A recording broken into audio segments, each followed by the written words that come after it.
US Bank Stadium holds just under 70,000 spectators, and they've come out in full force for this one. A fantastic atmosphere here in Minneapolis. The scene a short time ago, this crowd decked out in purple, and they were in full roar as their guys burst out of the locker room.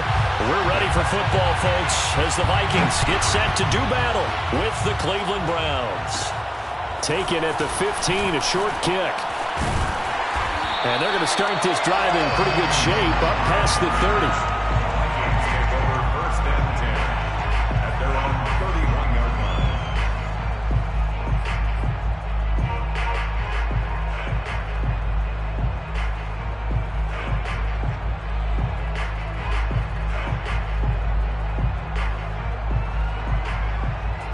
line. Line of scrimmage, the 31 now on 1st and 10. Mon going to throw it. Under pressure is Mon, and he'll go down. The number 1 pick, Myles Garrett, coming in to drop him. Well, we knew coming in it was going to be a long afternoon if they weren't able to hold up against this pass rush, huh? What we didn't know was that protection was going to spring a leak on the first play from scrimmage. Got after him right out of the gate.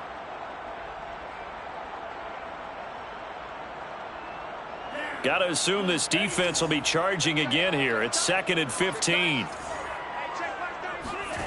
Another try after the first down sack. Mon setting up the screen for Cook. A good job defensively to hold that to 4 yards, and now it's 3rd down. So, Charles, first drive here, little safe completion underneath, maybe get some rhythm, get your feet wet, so to speak. I agree, and I like it because it's a lot like a basketball game when you're getting started and you pass the ball around so everyone touches it early and gets involved in the game.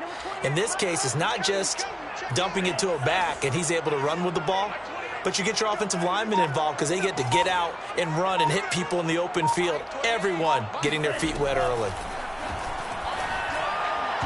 Now a 3rd down throw, but it misses the target, incomplete. Well, they've got man coverage on the outside, and my scouting report on these DBs tells me that they love to take matters in their own hands. They want man coverage, not zone, and there was good coverage there that forced the incompletion. He was only asked to punt once in the victory last week as he sends this one away. This will be a 41-yard punt, 3 on the return. And the Browns will take over, 1st and 10.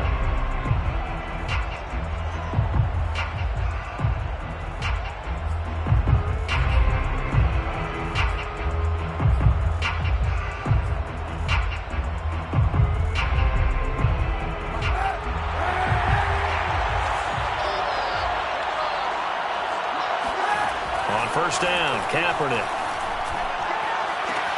There's the rookie from Auburn, Anthony Schwartz.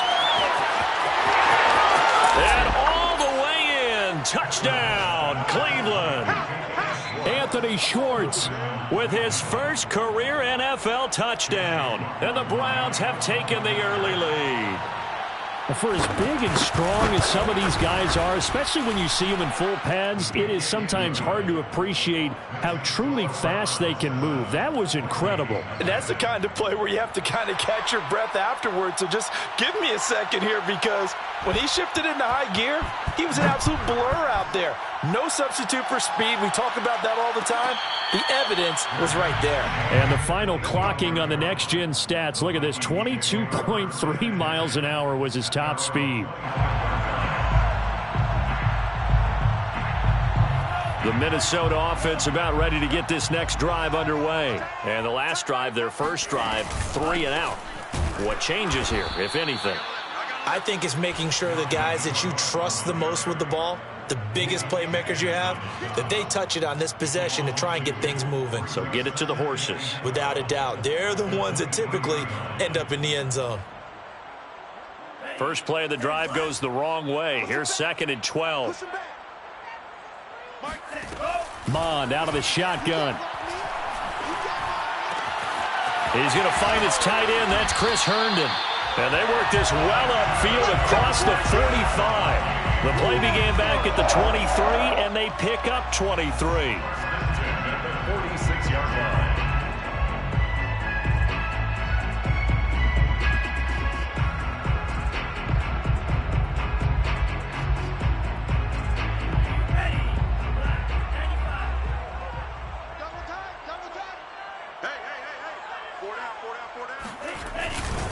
first down. Here's the run with Cook.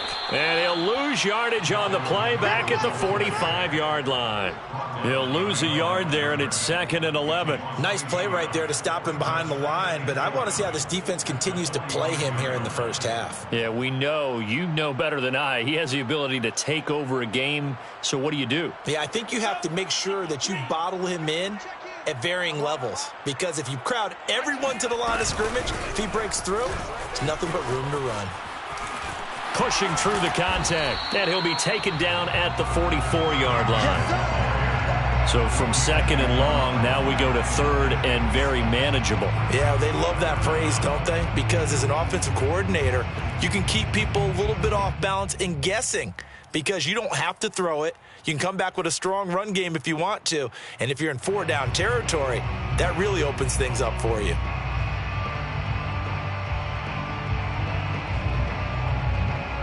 Could be 4-down territory even if they don't get this, but they need just a few inches here on 3rd.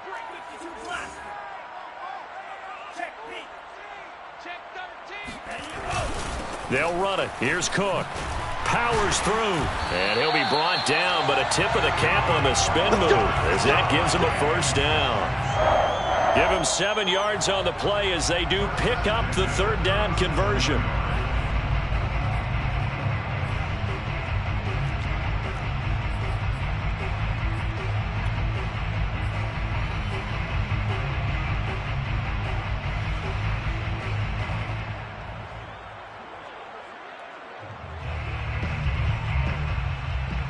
Line of scrimmage, the 37 on 1st and 10. Mon looks to throw. Herndon's got it complete. 3 yards the gain there, 2nd down. Well, this defense for the Browns, they put together a strong effort last week in the win over Chicago. And what keyed their victory? The pass rush. Got to the quarterback 6 times for sacks, and plenty of other turbulence in the pocket for him as well. Hard to throw the ball downfield when all you're seeing is opposing jerseys come at you. Off the play fake, Mon. And this is caught. Touchdown. Adam Thielen, his 4th touchdown on the year. And the Vikings are an extra point away from tying this thing up. I think if you pulled defensive backs, they would say the corner route, take that out, make it illegal, because that is so hard to recognize and so hard to adjust, because your first move is to not get beat in the middle of the field, and that's how they move you first before they break off to the corner. But then as the wide receiver, great job. It's tough to turn those upfield and go, but he did a great job with it there. Really good balance, really good body control, and how about the end result? A touchdown.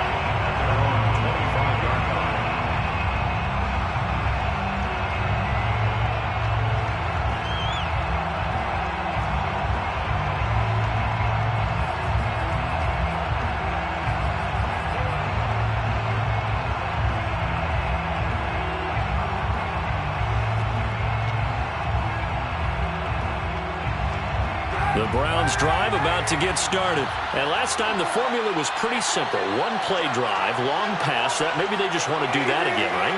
And that's exactly how you want to draw things up. Whether it's on your grease board, right, in your playbook, 1 play drive is exactly what you want on offense. What they have to be careful of is not having a letdown. It was fairly easy last time. They can't expect that going forward. And we'll see if it's that easy here. And that's a great defender. Everson Griffin making a great defensive play there for a loss. Another run with McCaffrey on 2nd down. And he'll be brought down here at the 28. This defense for the Vikings, they were terrific a week ago in the win over Seattle. And I think our statistician, we ended up having to bring the blue tent and put it around him for a while because he was developing a hand injury from having to write down all the turnovers this team forced. 5, 6, 7, 8. Absolutely unbelievable. I hope he'll recover.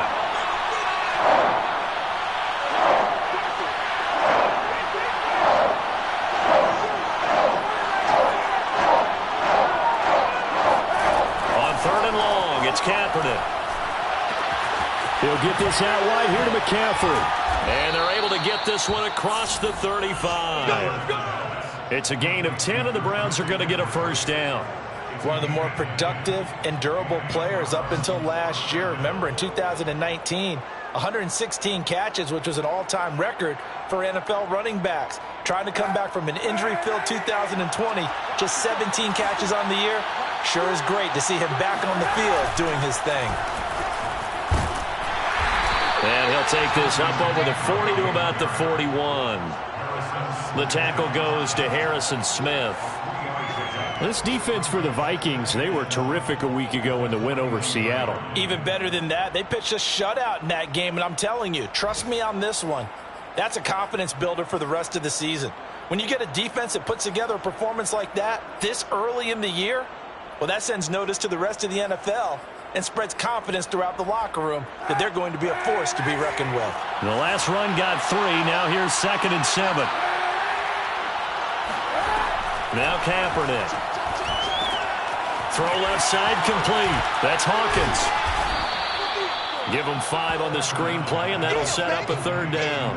This defense for the Vikings, they were terrific a week ago in the win over Seattle. Yeah, we're definitely in top form and pitched a shutout, as a matter of fact. That's the cherry on top of a great week of preparation. And you know what? These guys are eager to keep it going. So motivation this week, not an issue.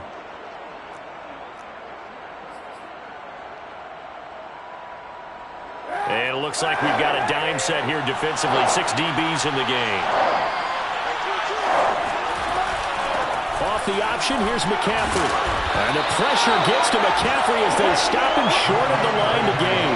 Just a 1-yard gain on the play, and that'll be the call to the punt team as it's 4th down. Jamie Gillen now on to punt.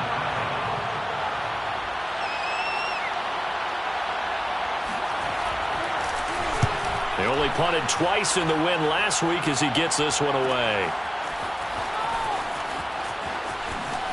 And he'll be out of bounds near the 30. In fact, right on the 30. A good return there, 17 yards. And the Vikings will take over here 1st and 10.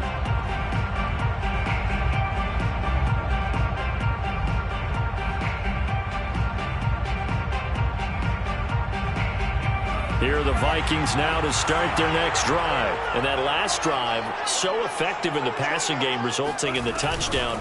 Maybe not many people were focused on the trenches. There was good protection there. Excellent protection. So now defensively, you've almost got to get down to those starters blocks like you're a sprinter. Get lower than those guys on offense and find a way to roar through them or around them to get into the face of the passer. Easier said than done, though. Way easier said than done. But they've got to try something because right now they're just cutting them to shreds.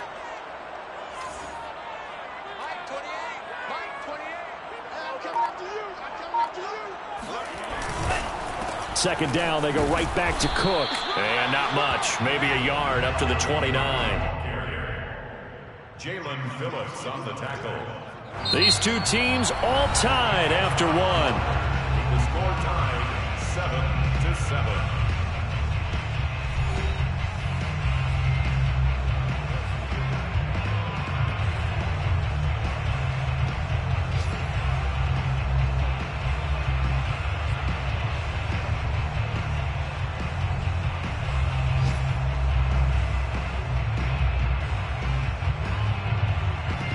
And for the Browns, a nickel set here on 3rd down.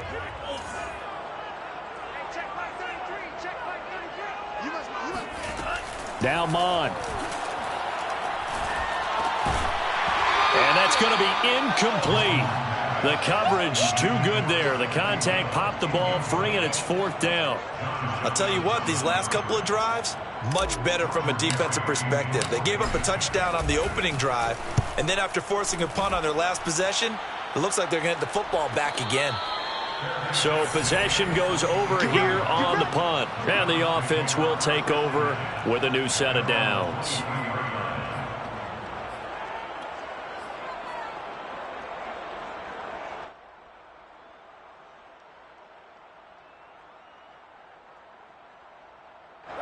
The Browns drive about to get started. The crowd may be losing just a little bit of the edge after back-to-back punts. They want some big plays. They want to see some offense. They want to see somebody break away, whether it's through the air or on the ground. Now it'll be interesting to see where the patience is on both sides. Each head coach, can you hang in there and not try and force something that could put your team in some jeopardy?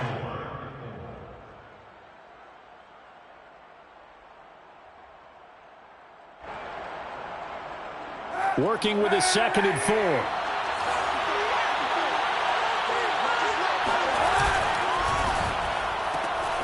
Throw left side. There's Schwartz with it. And he's got this almost to the 40 before going out.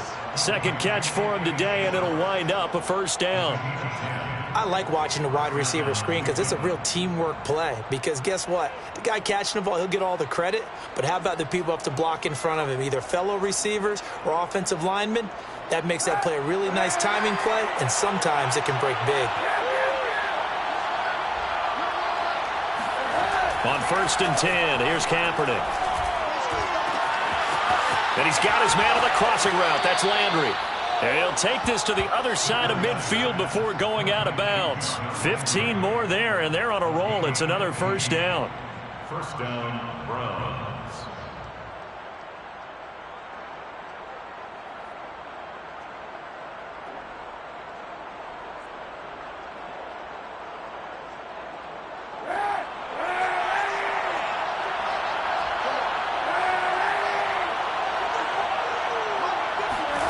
Throwing now is Kaepernick. And it's hauled in by Austin Hooper. And he goes down, but not before getting this inside the 25.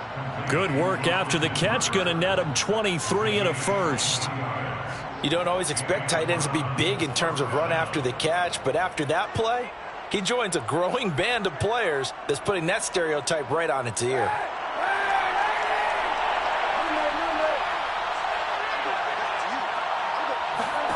Kaepernick now on 1st down. And he'll dump this off to his running back, McCaffrey. Touchdown, Browns. Christian McCaffrey. His 2nd touchdown on the season. And the Browns have taken the lead. Getting your back involved, what's the importance there in the passing game? Well, oftentimes you can create mismatches because who's going to cover him, and you get him into space, which is where he likes to operate with the ball in his hands. Oftentimes makes people miss, gets that run after the catch, and off he goes. And into the end zone. The Browns kicking team out there now as they'll send this one away. Kene Nwagu now out of his end zone. And no effort to bring this one out. It's a touchback.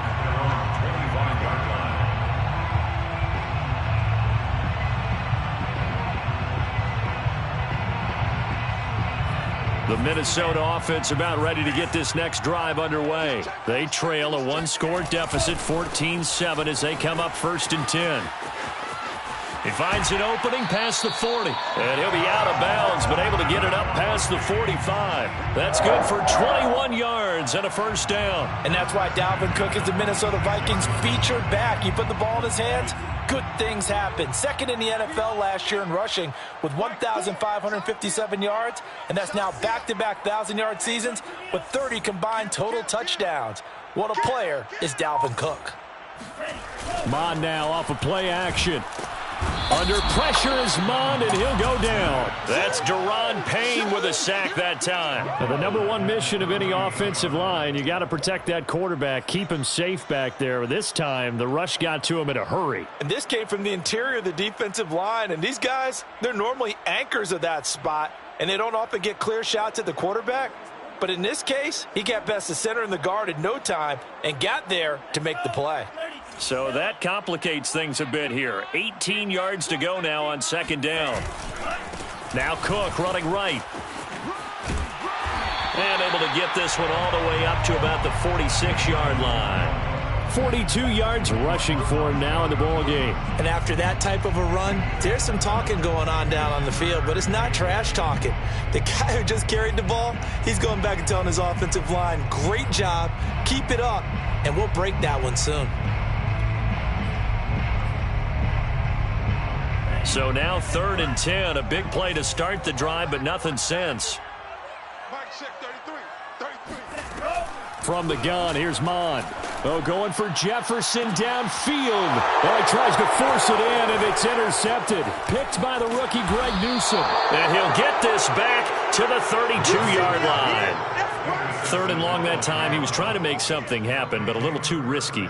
Well, the field tilted on him, and what I mean by that is what you said, 3rd and long. Got to push it downfield to try and pick up the 1st down. Defensive backs live for this situation, and they took advantage of the young man right there.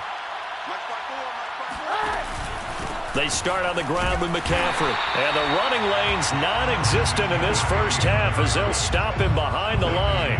Officially, it's a 1-yard loss. That's going to bring up 2nd and 11. 2nd and 11 at the 31-yard line.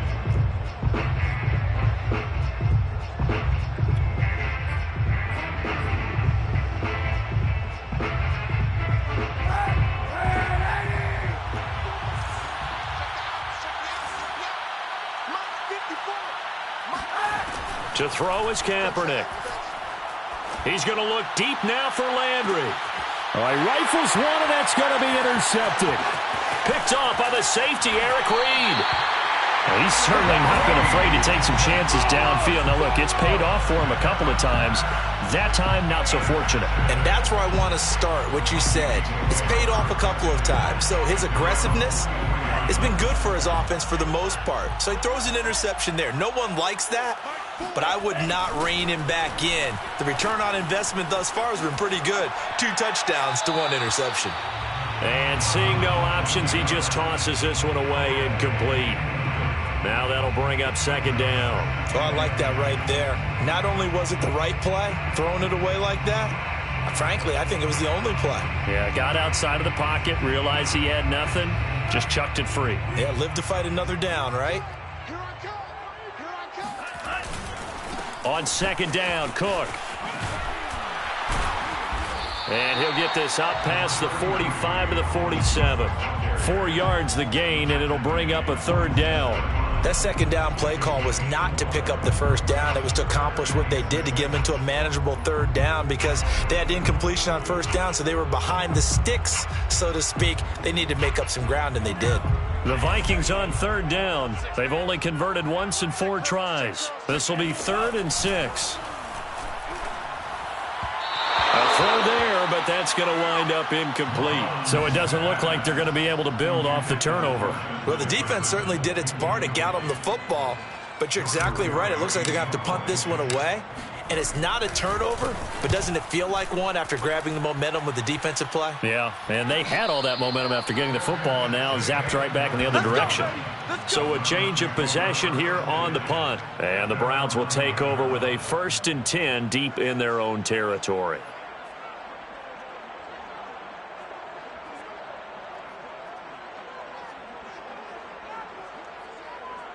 The Browns drive about to get started. And following the interception, we'll see what they can put together on this drive. I can hear my old college coach right now. He always used to tell us before every game, the team making the fewest mistakes will win. What they're hoping is that last mistake is their only one of the game. Coaches, that's all they talk about, turnovers, right? Minimizing those and maximizing opportunities.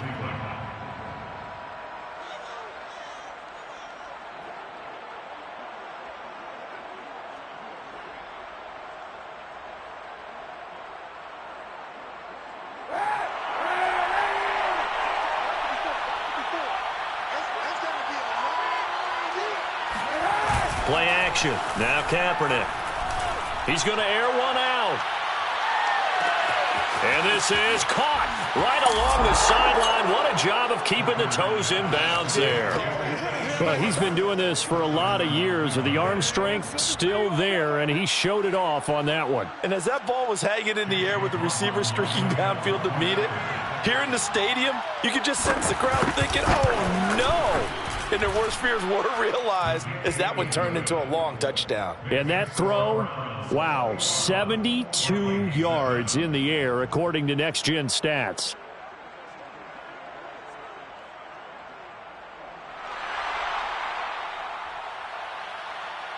The Browns kicking team out there now as they'll send this one away.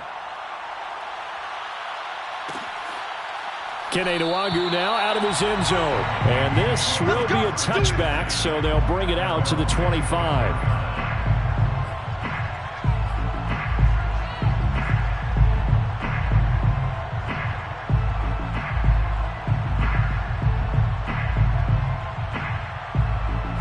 Here are the Vikings now to start their next drive. And they're coming off a 3-and-out, my friend.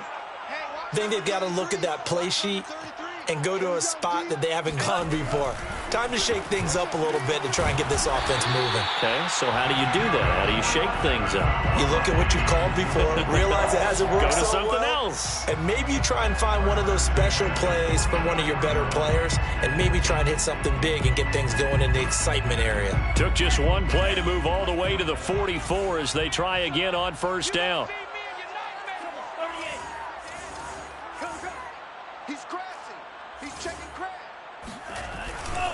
A 10th carry in the game for Cook.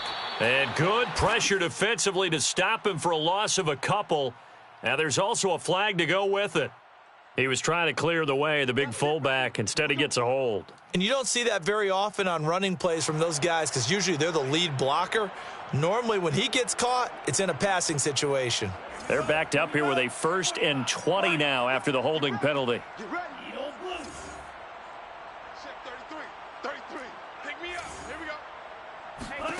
Here's Mond. And that nearly intercepted. The free safety roaming into position almost had it, but it's 2nd down.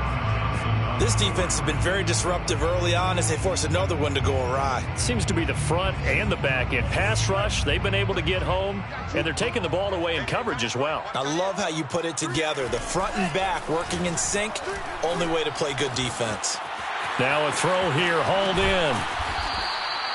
It's a pickup of 12, and that'll set up a 3rd down. And he's top 5 in the league in terms of receiving yardage because of plays like that. What have you seen from him on film that you like so much? Well, I'll strip away everything else and get to what we call the moment of truth. When the ball's arriving and there's a defender there, he just comes down with the ball. He competes and takes it away. Great hands, great ability to finish the catch. And we'll remind you that coming up at halftime, we'll join Jonathan Coachman and the gang in Orlando. Coach will have stats and scores from the early games going on here around the NFL. This one incomplete. Almost picked off by the rookie, but he couldn't quite look it in. And now it's 4th down. Here's Jordan Berry now as he'll punt it away for the 4th time today.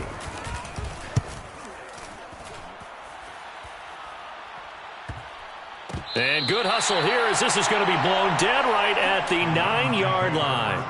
Well, someone's going to be happy with that effort. You know who else is going to be happy? His defense. Absolutely. He's created a very long field for that offense to try to traverse. And he got some help from Mr. Football there, checking up nicely. Good English on that punt.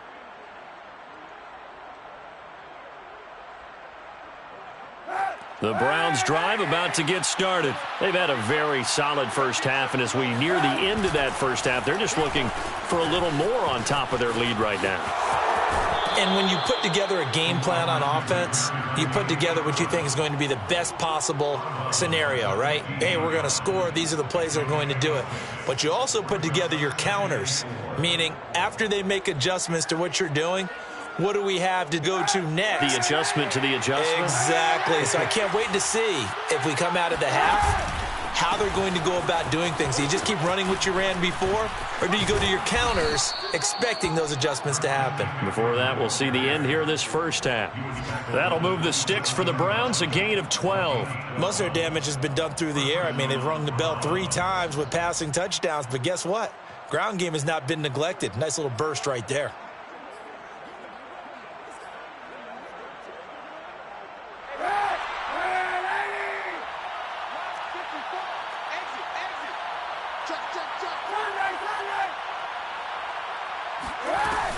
Here's McCaffrey. And not a whole lot doing there as he'll get it up to about the 28-yard line. It's Cameron Dantzler who got him down. Well, partner, I don't think it's any secret that any running back wants to be able to see a hole open so that he can gallop through it. But in this case, he had to slow down. There was really no hole there, and he took a big hit in order to get that 1 yard.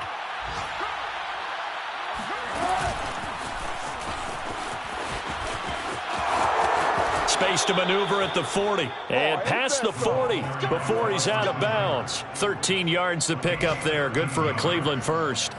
Well, that'll help the old passing stats. Remember, it was a pop pass, so it's not a wide receiver run there, Charles. Well, I like the way that you scored it, and that's exactly how it goes into the books. But remember, he's had success throwing the ball the standard way in this game. And here, this little tap pass, it goes for good yardage, a little something extra in his repertoire. Right there, 54, right there, 54 Mike. Not today, Mark. Not today. Yeah.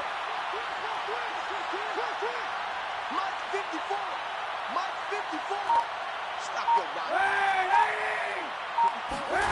Throwing on first down is Kaepernick. And finding the tight end Hooper. Now the Browns will use the first of their 3 timeouts as they'll stop it with just over 40 seconds to go in the first half. At the 46-yard line.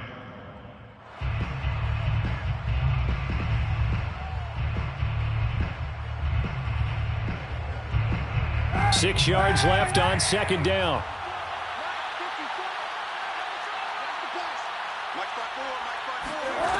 From the gun, it's Kaepernick.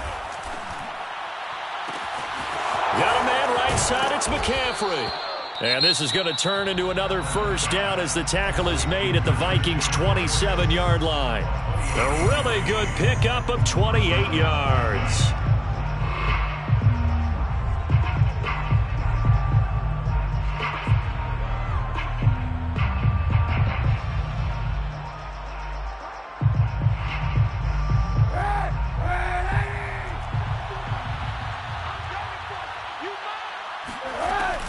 On first down, this is McCaffrey.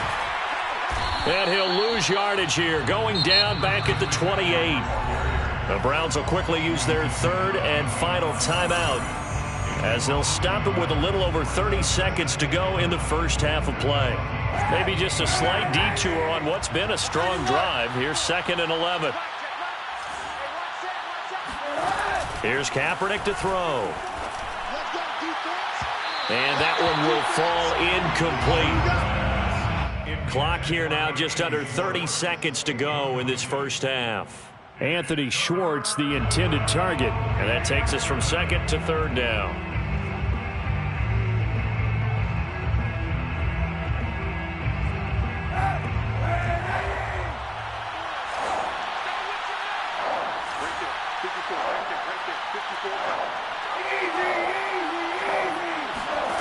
To throw, Kaepernick. Got a man, and Schwartz complete. And they are able to stop him, but he does take it all the way to the 2. That's now a pair of explosive plays in succession, both north of 20 yards.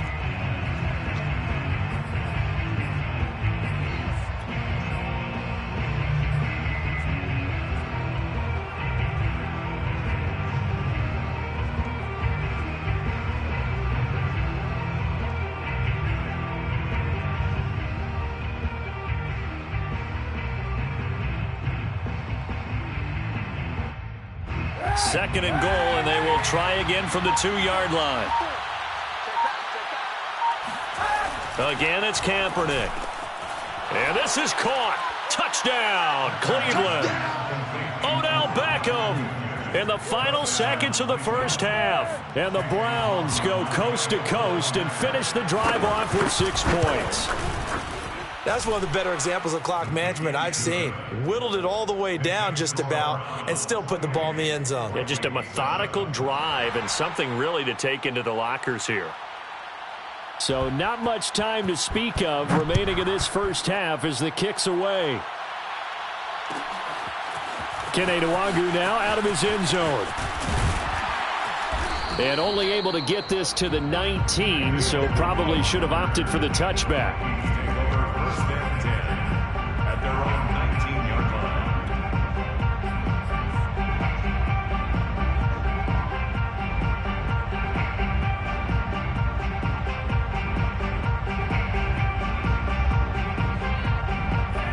The Minnesota offense about ready to get this next drive underway. And only 6 seconds on the clock, so time likely for just one play.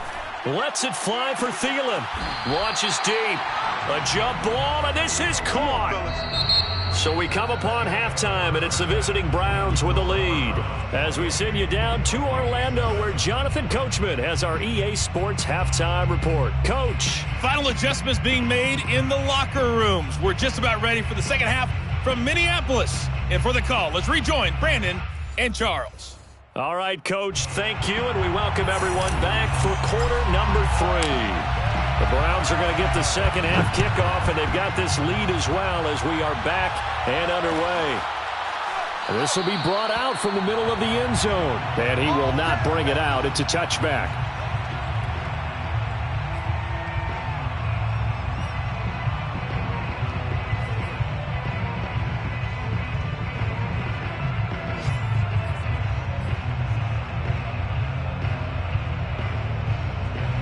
The Browns drive about to get started. The first half definitely went their way, and this would seem to be a great opportunity to kind of put this game a little closer out of reach with a score here. Yeah, and it's a wonderful opportunity for them because if they can add 7 more to their lead before the other guys even see the football, that could be the decisive blow in this game. I think that's how they're eyeing it. That's how they're approaching it.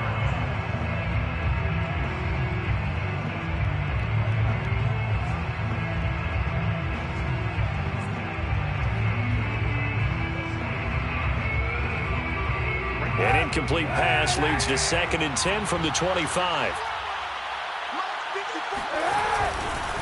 A give running left, it's McCaffrey. And some room to roam now. And they'll get it all the way up about 5 yards shy of midfield. 43 yards rushing for him now on what was his 10th carry of the ball game.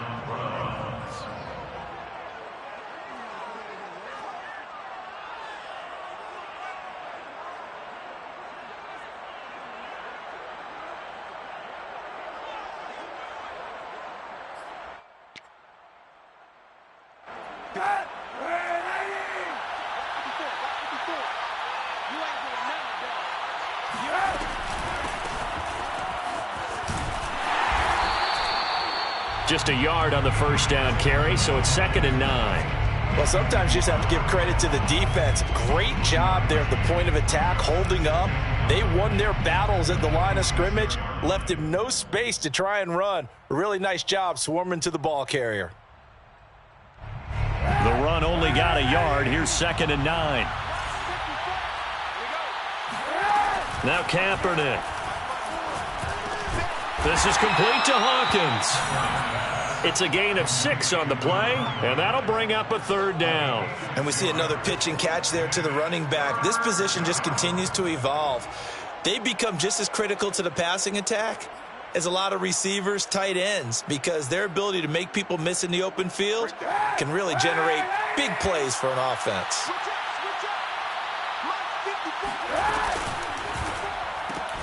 Got an open man, it's Schwartz.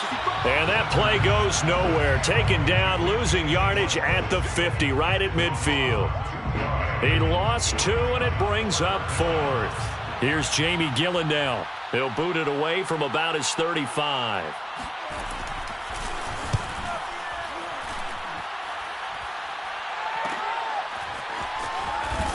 And he'll be out of bounds right around the 20. That'll go as a punt of 32 yards. And possession will switch hands, 1st and 10.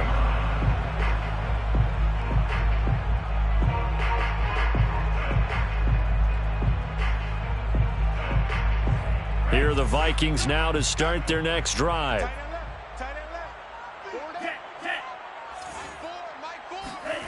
They go play action here. Mond lets it fly for Thielen.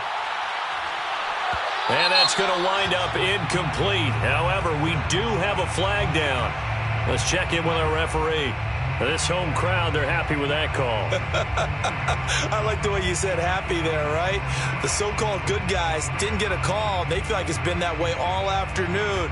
You feeling their pain? They finally got one. Yes, they did. Cook following the penalty. And he will lose yardage here to the 31-yard line. He'll lose a yard there, and it's 2nd and 11. I know they'd love to take some heat off of that young quarterback, but so far, not much in the running game, and this won't help things either. A loss on that play. After the loss to start out, here's 2nd and 11. They run it again with Cook. And he will cross the 30 down to the 29-yard line. Not the start to the drive they were hoping for. That run doesn't get them much at all. No, not at all. And that leaves them with 3rd and long, which means you've got to dial up something pretty good.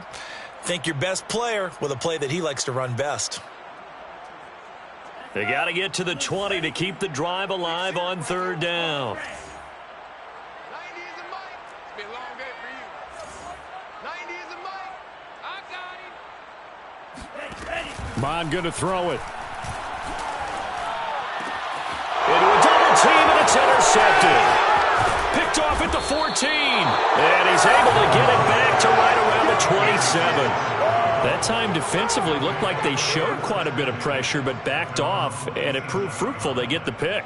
He went through all of his rules about getting rid of the ball quickly because he read blitz. He saw all those people stacked at the line of scrimmage, and then they fooled him by dropping into coverage. Now he's ready to get rid of the ball fast, but guess what? Too many defenders out there. Exactly as you described, an interception. 52 yards on the ground for him so far. That was a really nice job by them picking up the run blitz and detecting it and blocking it and turning it into a nice run. And a lot of times you think if you blitz a running play, you're going to smother it. But a lot of the blitzers, they come in a little bit high. They don't have great leverage, and they're easily blocked and turned to the side. And he's going to have a Browns first down as he's able to get this up past the 40. At 5 yards on the play there as the drive will continue. And the Browns first down.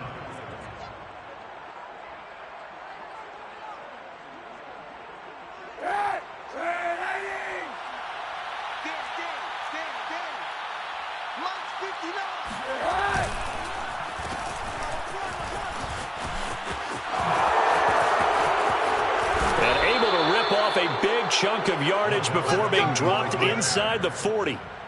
A good pick up there of 20 yards. Well, you certainly have to give a little credit here because they're playing this game now at their pace.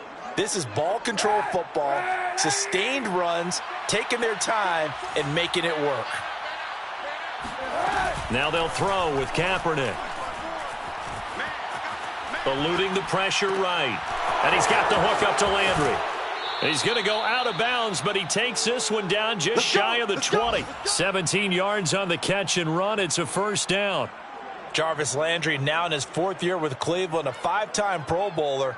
No one plays harder in the league, and he's only missed 1 game in 7 years. He does what he always does, makes a nice catch there. So 1st and 10, and if they score on this drive, might have to start digging in our second half blowout material. And if there was a lane there, it closed up quickly as he stopped for no gain. 2nd down. This defense could use a few more plays like that right now. It certainly could, but think about it from an offense's perspective right now. They've got a lead, but they don't want to throttle down too much and stall themselves. Still want to move at a nice pace. 59 mark, 59 mark. Check, 59. Hey, watch your leg. Mike, check. Kaepernick now to throw. This is the tight end, Njoku. The reception good for 7. It's 3rd down. That's a staple of this offense. Drag route to the tight end. Yeah, he was unable to use his size to break off much more yardage after the catch, but still an effective gain nonetheless.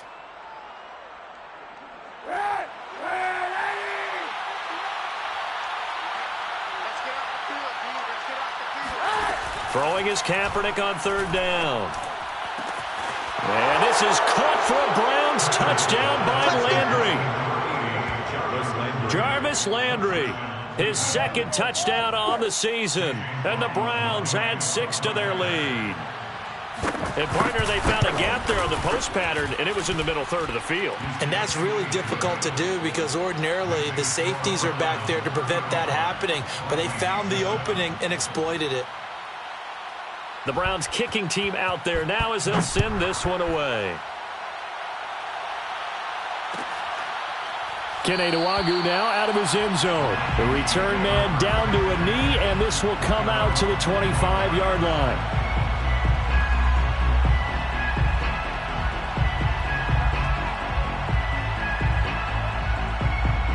The Minnesota offense about ready to get this next drive underway. And following the interception, just any interception, are you a little bit more cautious when you start that next drive, or no, you just throw that out the window? I think you are. I don't think think that there's any way you can run back out there and go, totally didn't affect me. Let's just go ahead and be loose with the football again. You're going to take care of it, but you have to be careful about being too cautious because now you can't run any offense at all. Still want to attack. We'll see how they attack them here. So here's a 1st and 10 at the 38. Mon looks to throw. It's complete to Cook. The 20, 10, 5, and he takes it down deep into enemy territory. In the NFL in 2020, only Derrick Henry had more yards after contact than Dalvin Cook, and runs like we just saw. That's why. Yeah, and this is absolutely a defensive coordinator's worst nightmare as well, because they spend all week preaching about the need to wrap up and make sure tackles. But what a letdown here, and it winds up costing them big yardage. They'll run with Cook. And he's maybe going to get this back to the 4, but that's about all. No gain on the play that time, and it sets up 2nd and goal. Leads to 2nd and goal at the 4-yard line.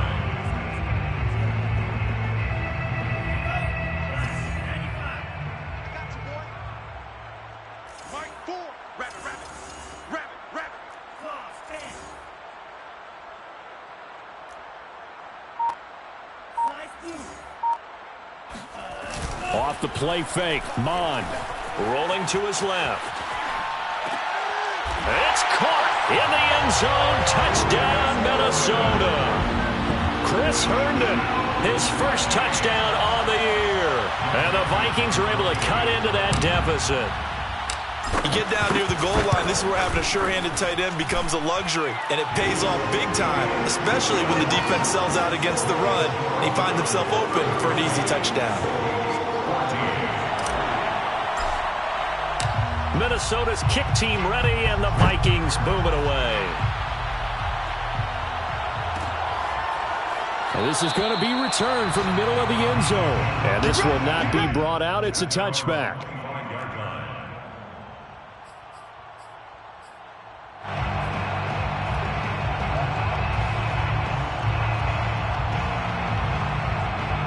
The Browns drive about to get started. And now you've got the clock winding down here in the 3rd quarter. Your 3 scores to the good. What's your approach on this drive? Too early to fully commit to playing the clock game.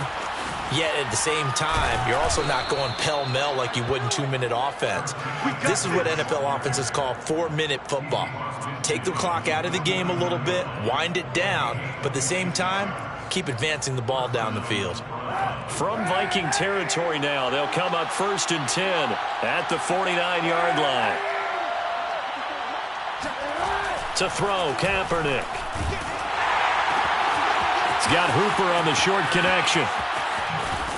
And he'll go down, but not before getting this inside the 30. It's another 1st down, as this time they get an even 20.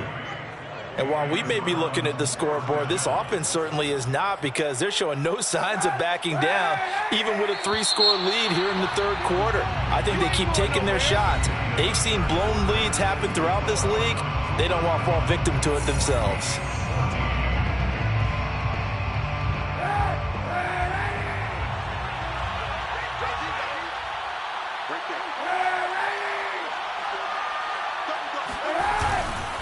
A handoff left, McCaffrey dances by him, and down inside the 15, shy of the 10. 101 yards rushing for him now, as he has been tremendous all day long. No doubt those are the types of carries they're looking for here, Charles. The lead in the 4th quarter. This is when coaches that have a reliable running game, they breathe a little easier on the sideline. Yeah, they love the idea that they can take the air out of the football at this point of the game. That means they're really counting on that offensive line, counting on the runners, taking care of the football.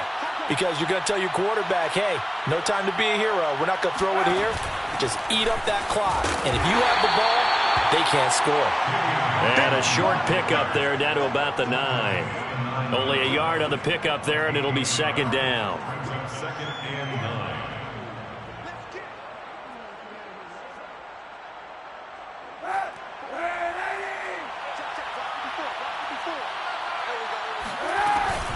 From the shotgun to McCaffrey. Only about a yard there as he takes it from the 9 to the 8. This defense against the run, by the way, they're not top 5, but they are top 10. So what's your philosophy here? Do you try and run the ball against a team that's pretty good against the run? What if you're a pretty good running team? If so, you might want to go ahead and run it anyway because that's your strength.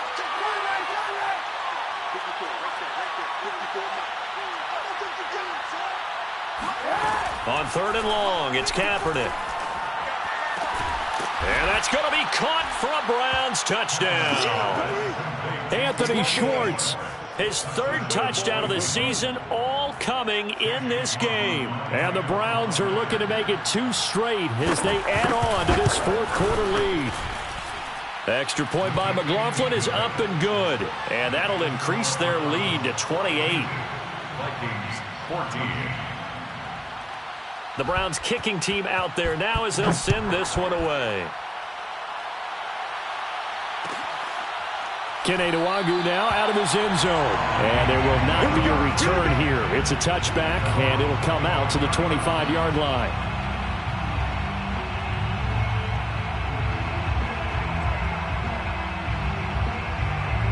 Here are the Vikings now to start their next drive. And they're hoping to redo their efforts in the last drive when they got into the end zone. And just think of what it's like now on the sideline, because when you score a touchdown, you have to go over and look at the tablet and see what you did on the last drive. When you scored points, it's a whole lot better view than when you're trying to figure out how to fix things there.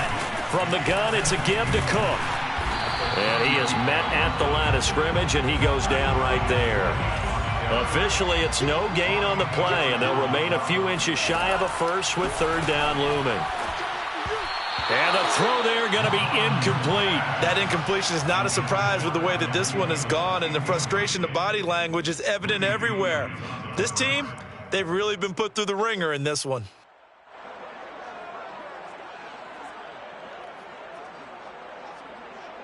And they're indeed going to go for it here on 4th down.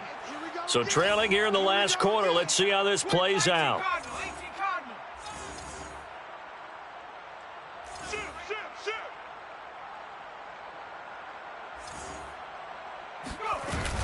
And his first carry, he loses the football. Dalvin Cook turned away on 4th down. And the Browns are going to get this thing back.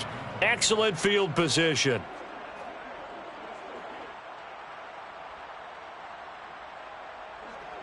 Line of scrimmage, the 31 now on 1st and 10. They'll give it up to McCaffrey. And able to break one tackle, but then quickly brought down. But a nice little gain. Oh, that's one to warm the hearts of all those old-school football players, isn't it? Tough, hard, gritty run, got behind his pads, bowled over a few people. Look at that one, right up the gut. So up through 3 quarters, no reason to lighten up now. 2nd down and right back to McCaffrey. And he'll take it down here just shy of the 15 at the 16-yard line. 6 yards the pickup, and that's a 1st down. At carries like that, that's how they're going to continue to salt this thing away here, Charles, in the 4th quarter. Yeah, how about that? A new set of downs. Clock continues to move. No better way to close out a game than to tap those mastodons you have up front and say, guys, keep pounding them. Let's keep the ball, keep their offense on the sidelines, and let's close this one out. On 1st down, it's Hawkins. And this play gets blown up. They'll lose yardage back at the 17. Officially, it's a 1-yard loss. That's going to bring up 2nd and 11. At the 17-yard line.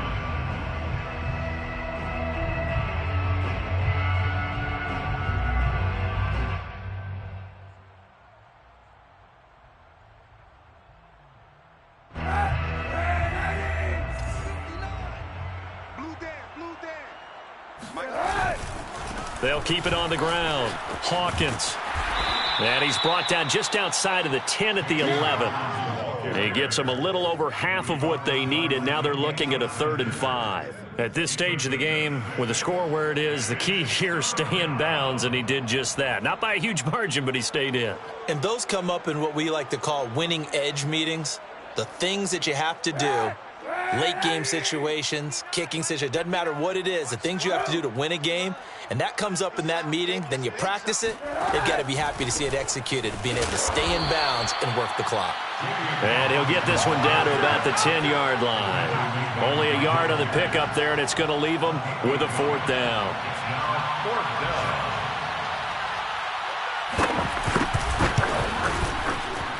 And his kick here is good. And they're well on their way now as the lead grows even larger. Well, he was a spectator for much of this game. This is his first field goal opportunity of the entire contest, but he's able to connect. Yeah, he had a pretty good seat to this one, didn't he? But let's face it, all kickers that you and I know, they want to contribute. They want their opportunity, and he seized his. The Minnesota offense about ready to get this next drive underway. And last time, went for it on 4th, didn't get it. We'll see if they can pick themselves up off the mat and do better this go-around. Sometimes I have this vision of coaches writing notes to themselves before a game. And sometimes that note says, be aggressive, stay aggressive. Maybe that's what we saw in the last possession. Yeah, they were very aggressive. This time, will it result in points? We'll find out. And he almost had his second pick of the game. Probably should have. Yeah, he's frustrated as it falls incomplete. So line of scrimmage still the 39 on 2nd and 10. Mond out of the shotgun. Complete. Jefferson the target. And he'll take this to the other side of midfield before going out of bounds. They get 14 there. 1st down, Vikings. The 47-yard line.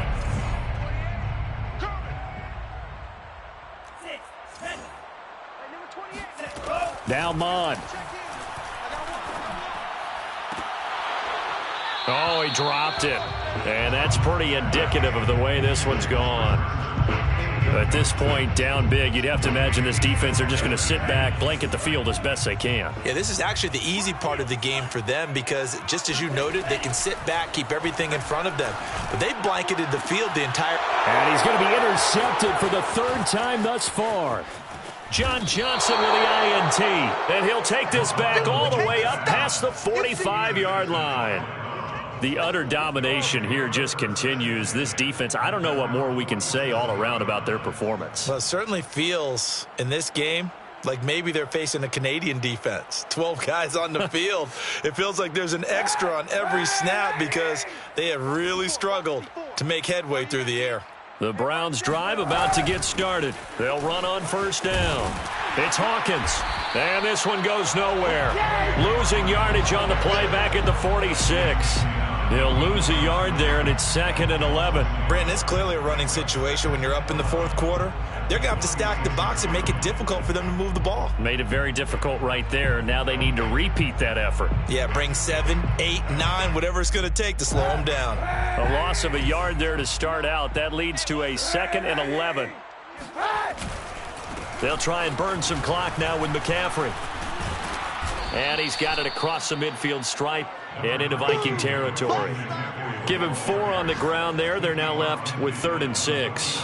Brandon, I've got to think this offensive line has got some smiles on its faces. And I know it sounds crazy, but they practiced for this back in training camp. They knew they'd be in situations where it'd be extra defenders in the box coming after them, trying to keep them from locking down a game.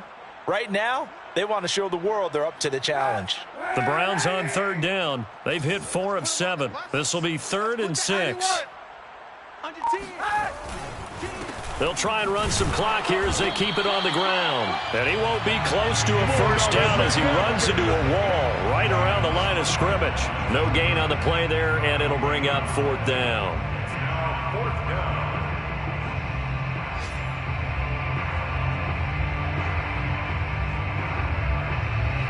Just 2 minutes remaining here in the 4th quarter of what has been a one-sided affair. So the Browns in possession of the football here as we get you reset. They've got a 4th down here in a game that looks to have been decided already. And here's Gillen on now to punt as he gets this one away. And all deep in his own territory, he coughs up the football. And this is picked up by the Browns. I don't know why, but it's always agonizing to me to see a guy make a mistake in this phase of the game because it's all on him. All eyes there. He's got a chance to make a punt return, and instead he ends up putting it on the carpet. Puts it on the carpet. The little rubber pellets shoot up. Never a good sign for a returner on this field turf surface. No, not at all. And a bunch of them go up when they're all trying to get to the football, don't they? And they'll bring him down at the 13-yard line. The Vikings going to signal for the first of their timeouts as they'll talk things over prior to this upcoming second down play.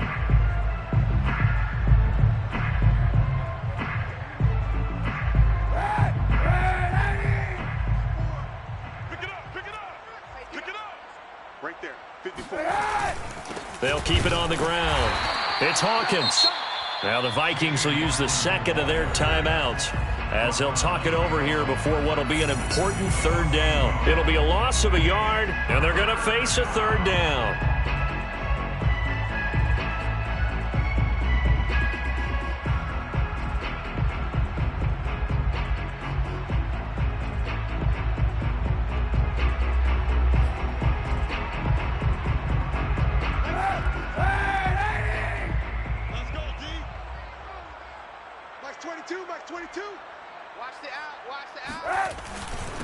And he'll give it here to his running back.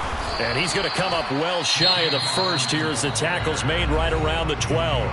The Vikings going to use their third and final timeout as they'll head to the sideline and talk over what to do next.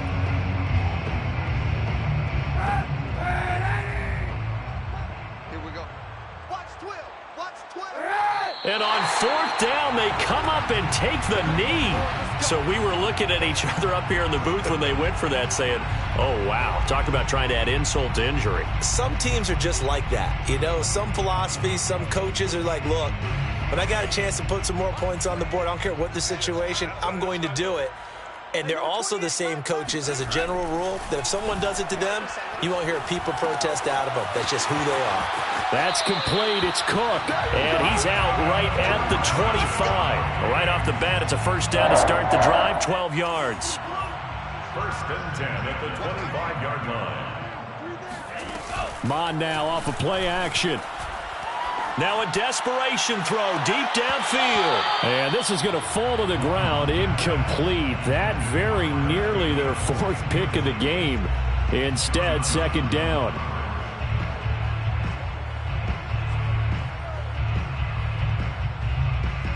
Here's second and 10. Hey,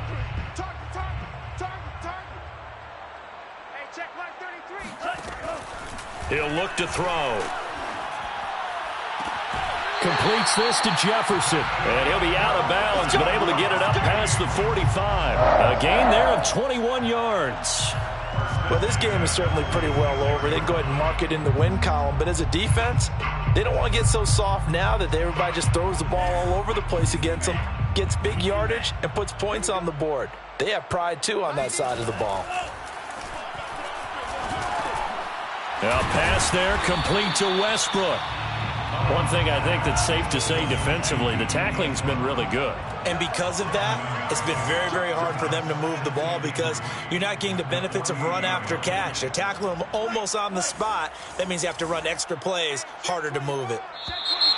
Now we've got movement up front, and I think this is going to be on Minnesota.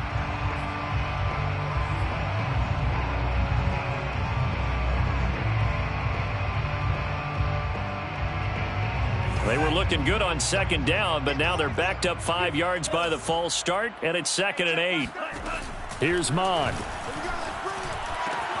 And he's got this to Jefferson. And they're going to have another first down as he's going to be tackled at the Browns' 32-yard line. A good pick up there of 20 yards. From the 32 now, here's first and 10. From the gun, here's Mon. He'll dump this off to Cook. No gain on the play there. It'll be second down. And he'll indeed get him to the line and spike it here to stop the clock.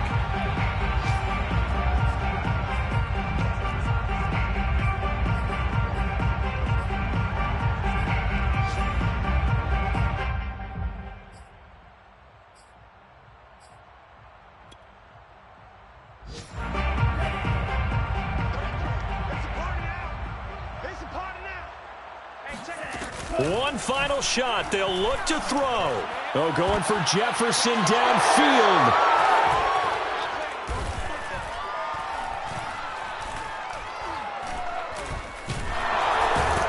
And that will write a finish to this ball game.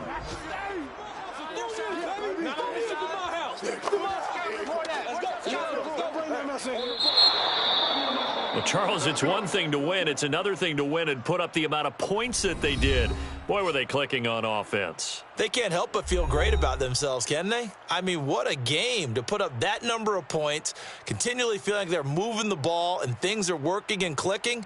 They think that they can bottle this and carry it with them. And as an offensive coordinator, you just don't think you can do anything wrong. Whatever you call, run, pass, it's all going to work. That's called being in the zone. So for the Browns, it'll be a 500 start as the win gets them back to 2-2. And another road date awaits them next week as their opponents will be the Los Angeles Chargers.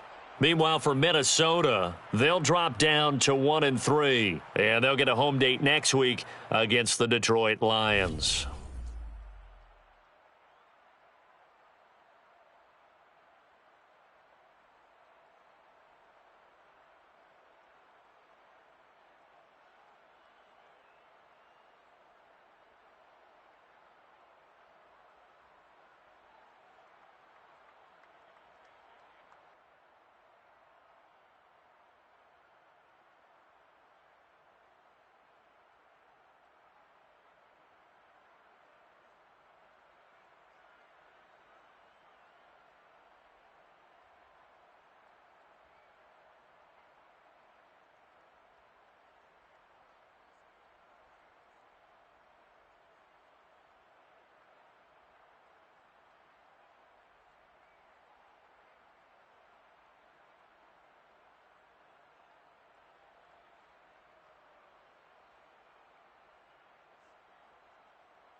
Set for football now on a sunny afternoon in the second city.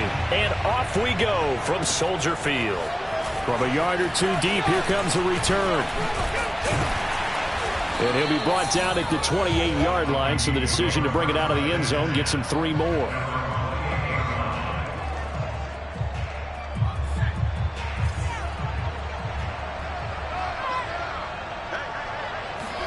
Play action this time for Justin Herbert.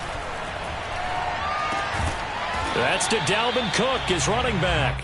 And give him 6 yards here as he stopped near the 35 at the 34. The game's first play produces 6 yards. Brings up second down.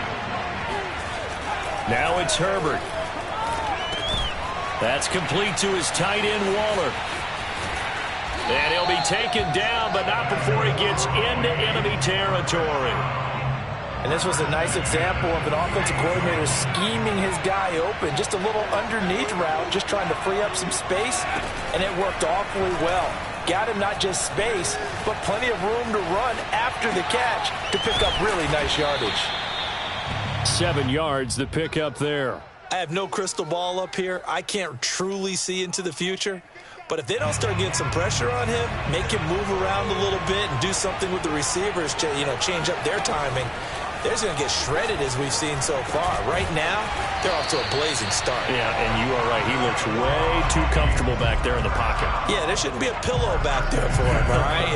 As a defensive guy, they've got to dump him on his backside a few times, shake things up. Yeah, they're going to need an in-drive adjustment here on this first series.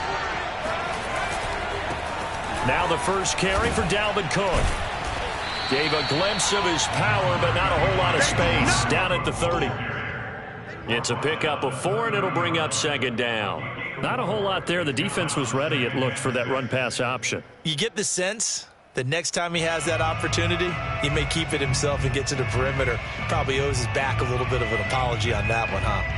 Following the pickup of 4, here's 2nd and 6. Back to throw here, Herbert. He'll let this go deep for Sutton. And he fires one that's intercepted. Eddie Jackson picks it. And a big turnover there as his guys will get the football back. That right there is the inauspicious start that they were hoping to avoid, the turnover on the first possession. I love how you use those college-bound words like that, inauspicious. Well done. I really appreciate that. Thank you. But here's the thing for me. I'm just wondering if their game plan is incorrect. I think they felt like they could come in and throw it around pretty well. That interception early, they may rethink how they go about attacking. From his own end zone, Fields. Escaping the pressure right. Oh, he's going to air it out right away. And this is caught right along the sideline. What a job of keeping the toes in bounds there. An excellent pickup of 34 yards. First and 10 at the 35-yard line. Much more room to operate under after the big play. Here's 1st and 10. They'll get this out wide to Metcalf. And he's tackled a yard short of the marker. Good gain of 9 on first down.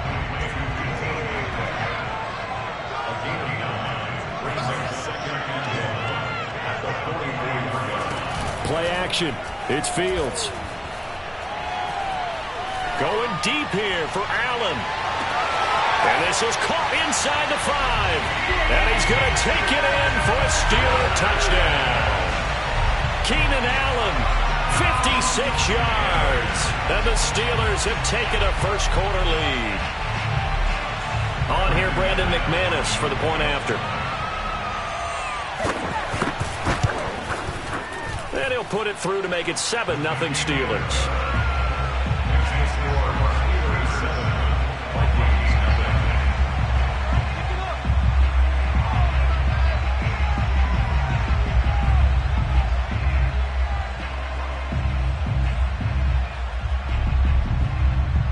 Here's the Steelers kick team as they'll boot this one away.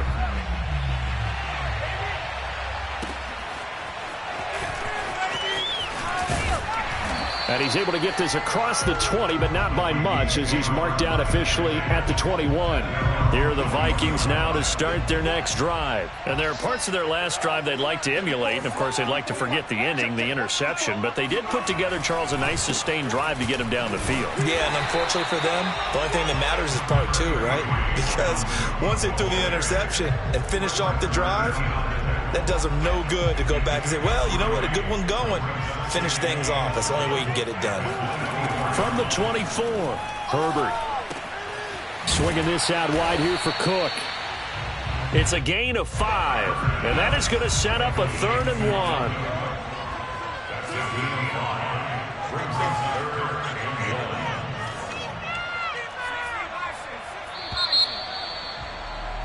1. After 1, 7-0 on EA Sports. Vikings nothing.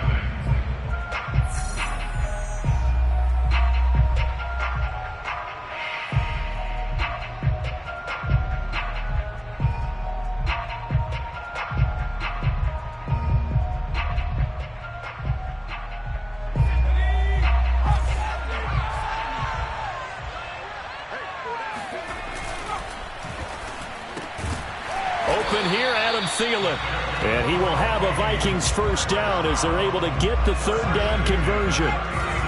Got what they needed there. The drive continues with a 9-yard pickup. A play fake, and now Herbert to throw. He's going to fire one deep, middle of the field. That's caught inside the 20. And he takes it down deep into Pittsburgh territory. And that might be exactly what they needed to wake up this home crowd. They haven't given them much to cheer for so far, and never underestimate the effect the home crowd with you can have on a game. Herbert operating from the red zone.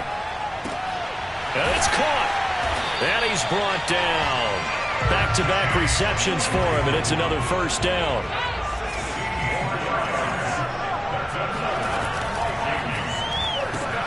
Throw left side on target to Thielen.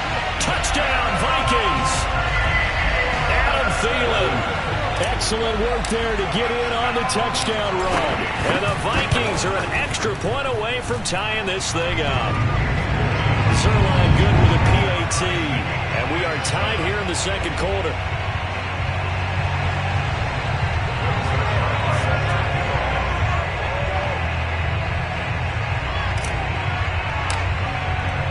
So all even at 7 now as they kick it away.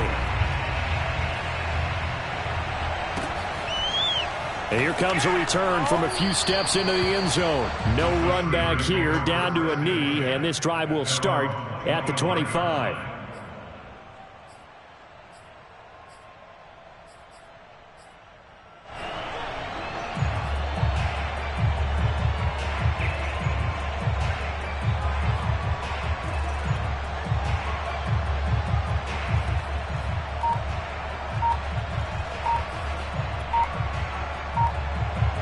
The Steeler offense here about ready for their next drive. And for them, a touchdown their last go-around. Obviously, they'll be hoping to do that again. And when you start plotting for this drive, when you start thinking to yourself, okay, what are we going to do? You don't go away from what you did before because that worked, but you have to be prepared for wrinkles and counters because you know they'll make some adjustments. Here's a pass swung out left to his running back. And they get him down, but not before he takes it across the 40-yard line. Successful start to the drive, 17 yards, and moves the sticks. I like the play design there. They occupied the defense downfield, everyone trying to account for someone. But unfortunately, they didn't account for the running back slipping out of the backfield, and he was absolutely unnoticed and wound up getting big yards on that play.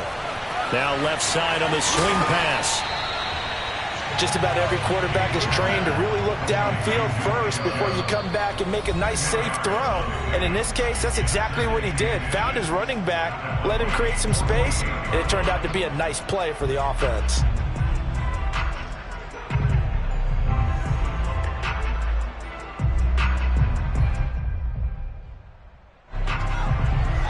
A reminder that when halftime rolls around, Jonathan Coachman will have all the highlights and analysis of this first half of play from our studios in Orlando. Now a pass dumped off to his running back. And this is going to turn into another first down as the tackle is made at the Vikings 37. It's a gain of 11 yards that time, and it produces a new set of downs. Nowhere for Fields to turn, and down he goes. Jair Alexander in from the corner to make the sack. After the sack on first down, Fields going for Metcalf on the deep ball, and it's intercepted. Picked up by Fabian Moreau. And it's a good return here as he'll get all the way up close to the 35. They brought the house that time on the young rookie, maybe a little rattled through the pick. And you have to be prepared for a lot of pressure as a rookie quarterback because most defensive coordinators are going to test you that way. So when you see that, the ball's got to get out of your hands quickly, and that means your receivers have to understand they have to break off their routes quickly. And this is caught right along the sideline. What a job of keeping the toes in bounds there. So the big play means just like that, they'll operate from the red zone now on first down. Herbert now. Flush to his right. And he just throws this one away. Smart decision here this close to the end zone, and it brings up second down. To this point, I've been impressed with the work defensively. They have not allowed a lot of receivers to run free. And there's another example, another incompletion. On 2nd and 10, Herbert. And that'll be incomplete. Took a pretty good shot as he tried to pull that one in. Couldn't hang on, third down. This offense was on the move. Now 2 straight incompletions have them looking at 3rd and 10. And Thielen's got it. Touchdown, Vikings. Adam Thielen with his 2nd touchdown here in this first half. And the Vikings have taken the lead. CD for them. This has just been an offensive explosion here in the second quarter. Yeah, held scoreless in the first quarter. Now they find the end zone again here in the second. Sometimes you just have to have some patience. A lot of people think it's always an adjustment. You have to change what you're doing. Sometimes you just have to do your game plan just a little bit better. And I think that's part of what we're seeing here. And we'll see a return here from the end zone. You thought you had it. You thought you had it.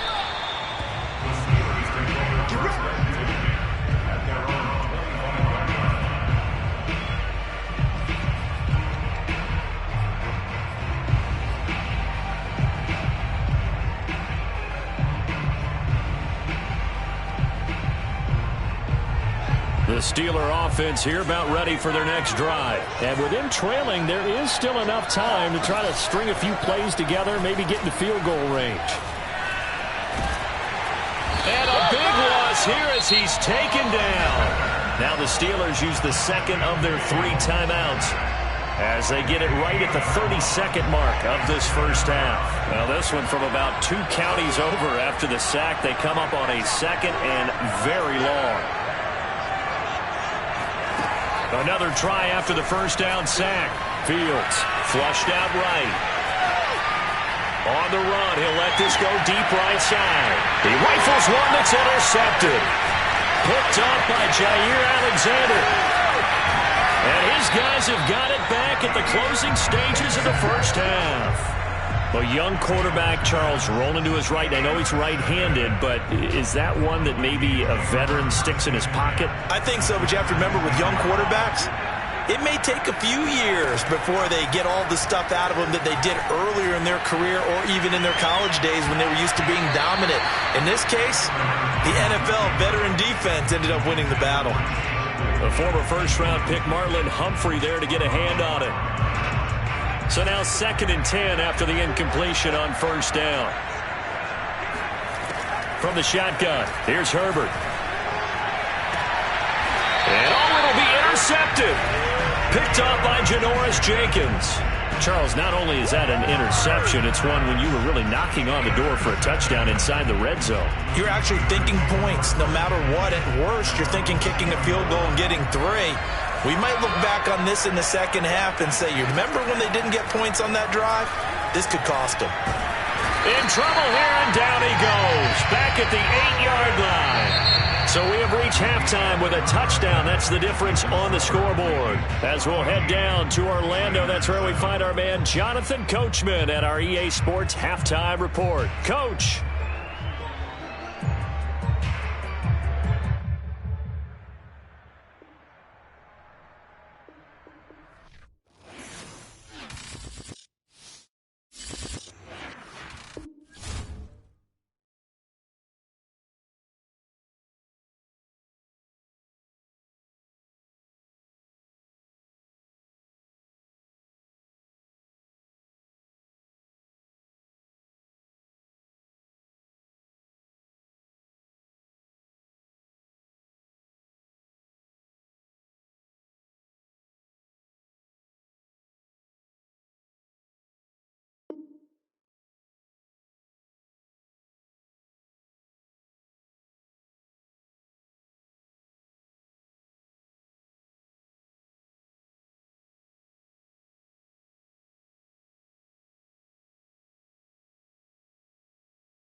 the big leg of Matt Prater, ready to get this one started. And off we go from Soldier Field. Taking it about the 1. And he won't quite make it to the 25.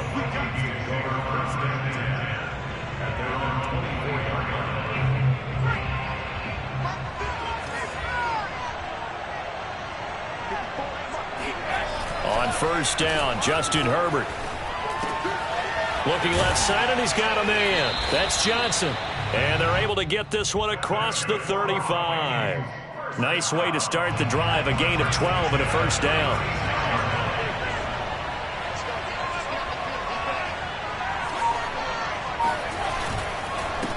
The first carry now for Dalvin Cook. And he went nowhere. Well, he went backwards, back to the 33. Myles Garrett showing that athleticism as he gets in to make the play. So their task a little bit more difficult now. 2nd and 13 that they're walking up on. Meanwhile, the throw here is complete. 8 yards on the completion, but now they face third down. One thing we do know, he's going to get his catches. So as they move forward defensively, got to continue to focus on not giving up the big play when he does catch the ball in the secondary. A nickel set defensively for the Broncos here on third down. Justin Herbert looking to pass. Open man is Thielen. It's complete. And he will have a Vikings first down as he's able to get 8 yards there on 3rd and 5. The drive stays alive. A third down gain of 8. Herbert on first down now. Got a man open. It's Darren Waller. And he'll be taken down by the face mask, it appeared. And yes, out come the flags. So they'll take the yardage and tack on 15 more for the face mask. Talk about a play that absolutely costs you in the end. Just trying to do your job, right? Trying to get him on the ground. Next thing you know, they'll march off another 15 against your squad. That's going to be caught.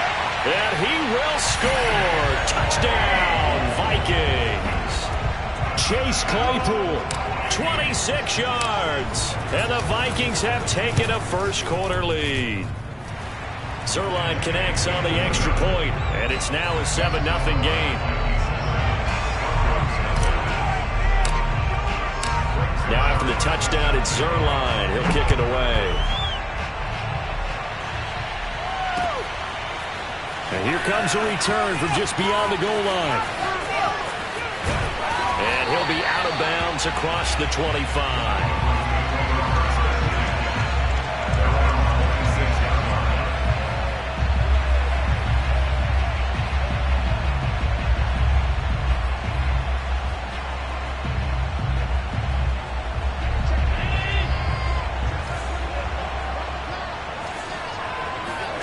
Here's Allen on 1st and 10. This one goes out wide for Barkley. And he's brought down after a very nice gain. The catch and run, good for 24 yards. A lot of times the key is just get him the ball and let him do his thing. And they got it out to him on the left side. And he did exactly that. Excellent run after the catch. On the ground, this is Saquon Barkley. And he's got this down to the 35. 15 more yards there, and quickly another first down. Well, no slow start here. A couple nice chunk plays back-to-back. I love the momentum that they're showing here early because they did it both ways, right? Threw the ball on first down for a nice chunk of yardage. Came right back and ran the ball. Looks like they got the defense set back on their heels. Let's see if they can keep this moving. Another strong gain on the last 2 plays. They moved it a combined 33 yards. So from inside the 20, here's 1st and 10 at the 18. From the red zone now, they'll look to throw.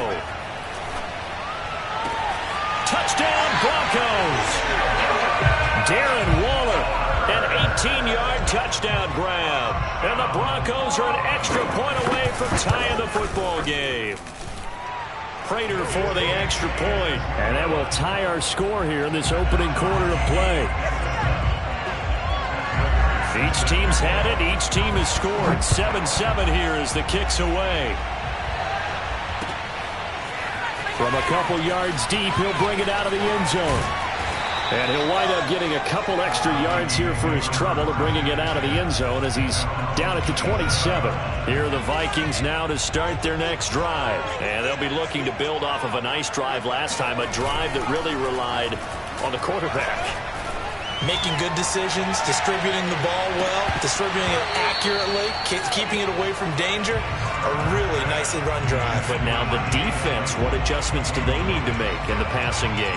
Pass rush, pass rush, pass rush. Whether it's the guys up front or maybe you bring additional guys, but you've got to disrupt the timing of them throwing the football. We'll see if they can disrupt it here. 2nd and 10.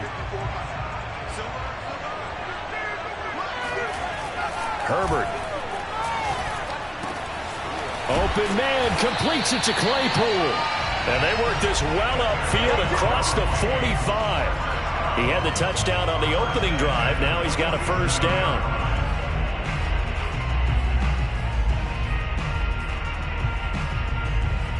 "7-7", our score after one.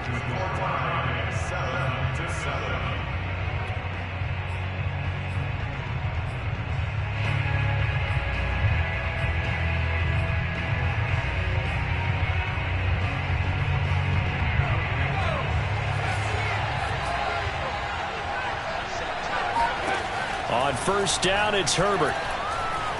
Eluding the pressure right. Finding room inside the 40. And he's going to be out of bounds, but not before he takes it inside the 40. Able to make...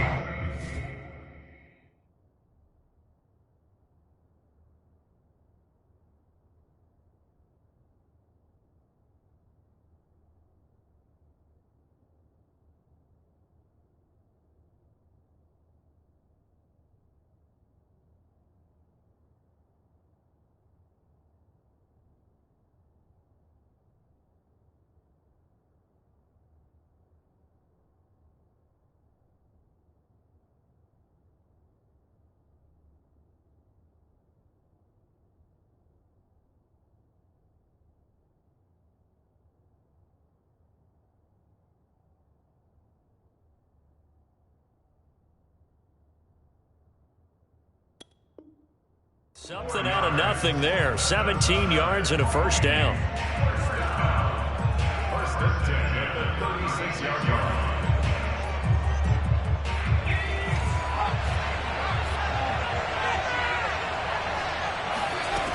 A shotgun snap for Herbert. Forced out to his left. And just Herbert has it knocked free. It's picked up by the Broncos. A disappointing end of the sequence there. He was starting to turn nothing into something, and then he lost the football. And sometimes things get lost in the transition. And what I mean by that is you go from being a passer to a runner. And at a certain point, once you cross the line of scrimmage, you're strictly a runner now. There's no more downfield threat. Make sure you take care of the football while you're traversing downfield. 8 yards on the pickup, and now they'll have some options on second and short. Allen off the play fake. He dumps it off to Barkley. And he'll be brought down shy of the 40 at the 38-yard line. That one a first down pickup of 8. Another catch for him there on this drive, Brandon, and it looks like they're going to utilize him out of the backfield any way they can. At that time, they pick up a first down. So now on defense, do you assign a man to him and try and cover him before he gets going? And he is swallowed up right at the line of scrimmage. No gain on the play. It'll be second down. On play action, Allen. They'll roll him out right. Looking right sideline, but it's incomplete. Jamel Dean right there on the coverage. So many times when we talk about coverage, we're just about a defender running with a receiver, but a big part of it is understanding where the football is, finding it. In this case, when it arrived, it wasn't a surprise, and he was able to bat it away. And he can only manage to take the football to the 40, and that is well shy of the first down marker. That's going to bring up fourth down, only a gain of 2 there. Oh, into a sea of defenders and intercepted. Picked up by Von Bell. And a huge return as he'll take this one all the way down inside the 30-yard line.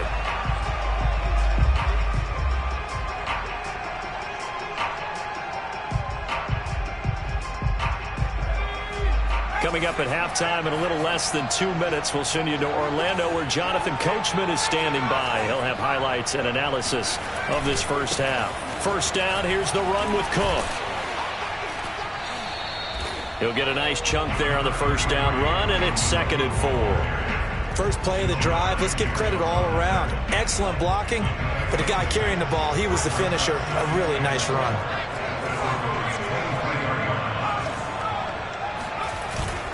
On 2nd down, it's Cook again. And he'll get it down this time to the 17. 7 yards there and a first down. So many teams want to throw the ball in this situation nowadays, but I love watching a team that has enough confidence to go ahead and run the football. In that situation, that's almost a tendency breaker. And he's brought down just outside of the 10 at the 11. It's a 6-yard gain on the ground, and that'll make it 2nd and 4.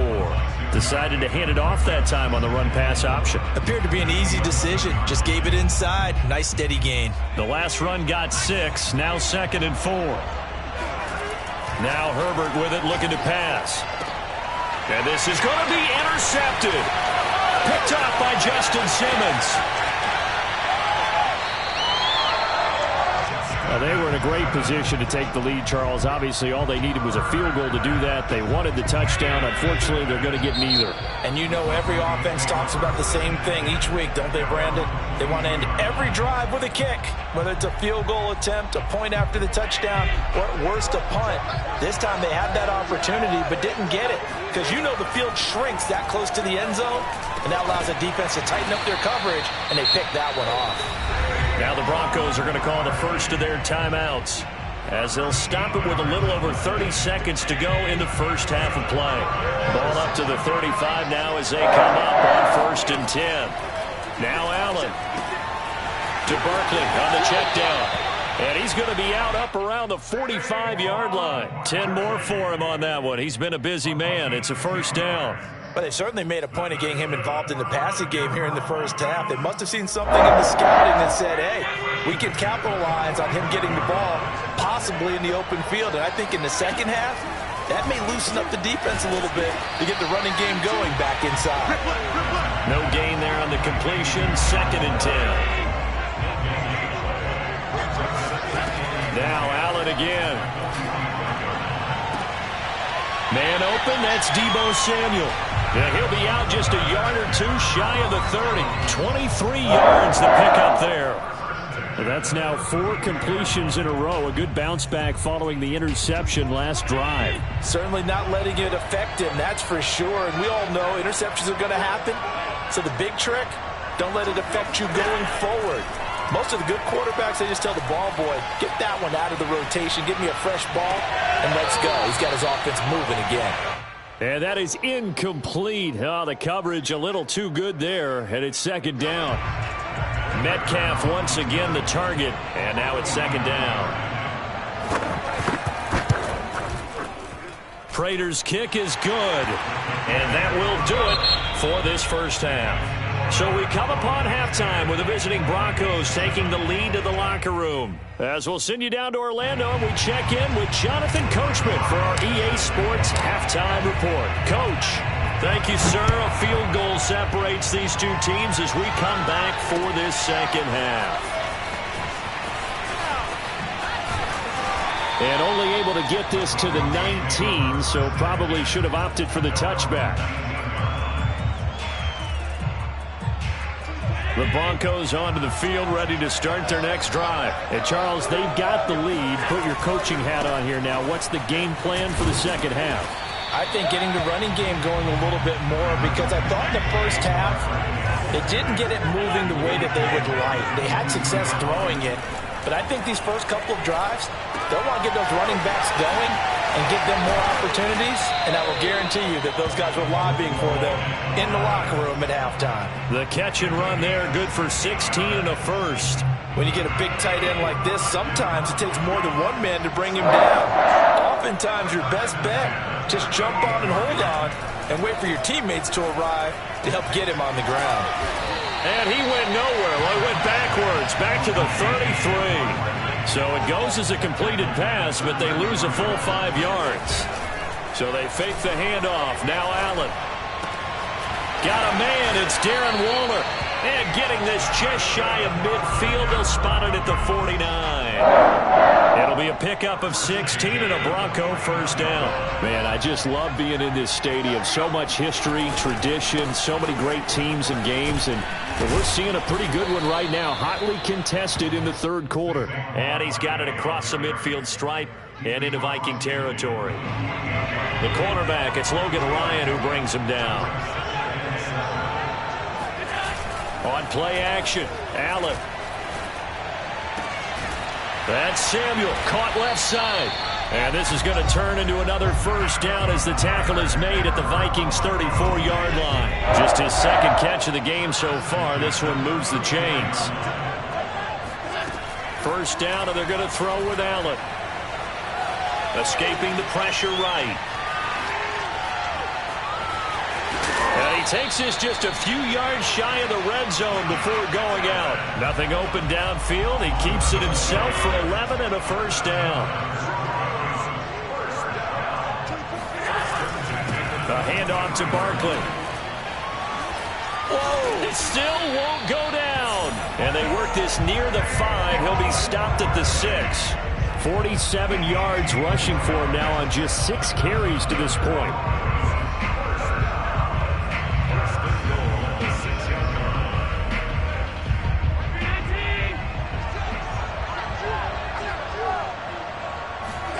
Now Allen.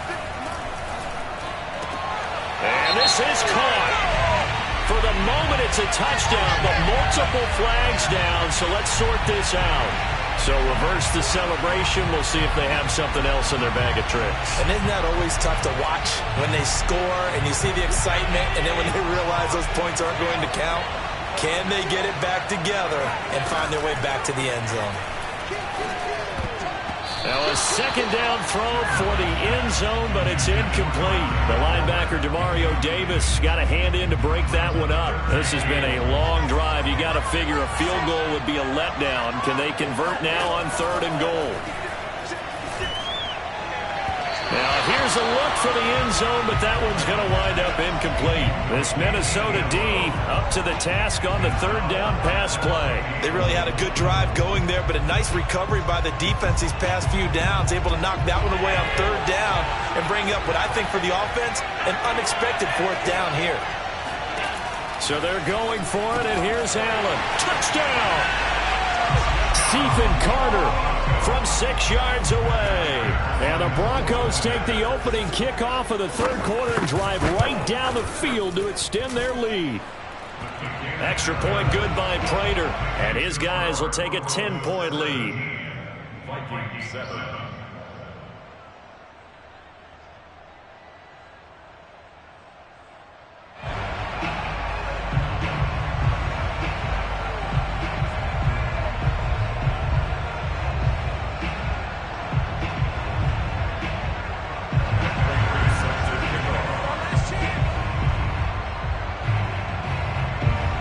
After the touchdown, out is Prater to kick.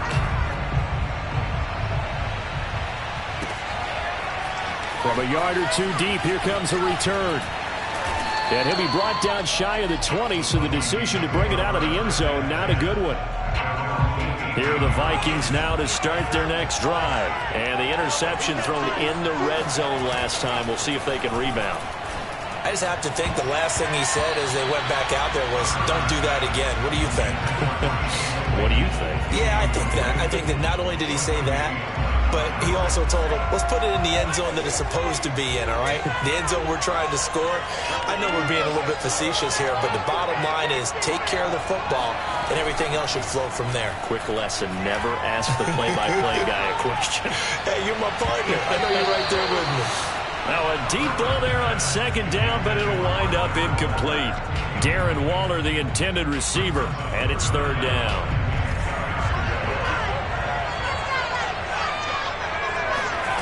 Back to throw here, Herbert. And able to catch it on the left sideline, but they're going to rule him out of bounds. So it'll be incomplete, certainly one they'd like to have back as it brings up 4th down.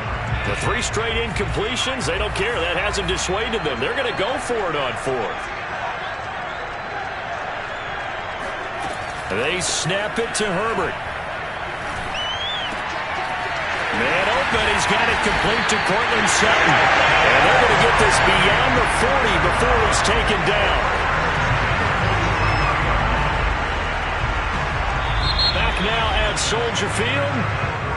So a moment to catch our collective breath after the 4th down conversion. You are watching the NFL on EA Sports.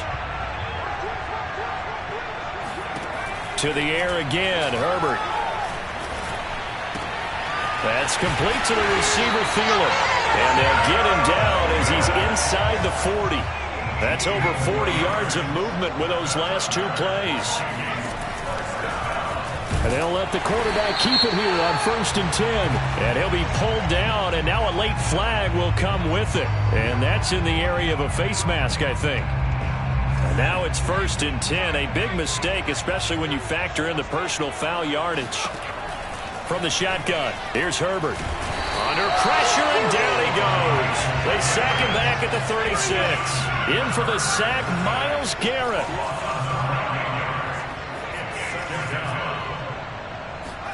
Throwing on 2nd and long. Herbert. Got a man open, it's Sutton. And he takes this just a few yards shy of the red zone before going out. A good pickup there, 13 yards as they get closer for 3rd down. I know many people like to throw to the tight end, maybe in a little flexed out position because he creates mismatches with his size. The slot receivers do the same thing with their quickness, their speed, and their route running savvy. Going to throw on 3rd down with Herbert.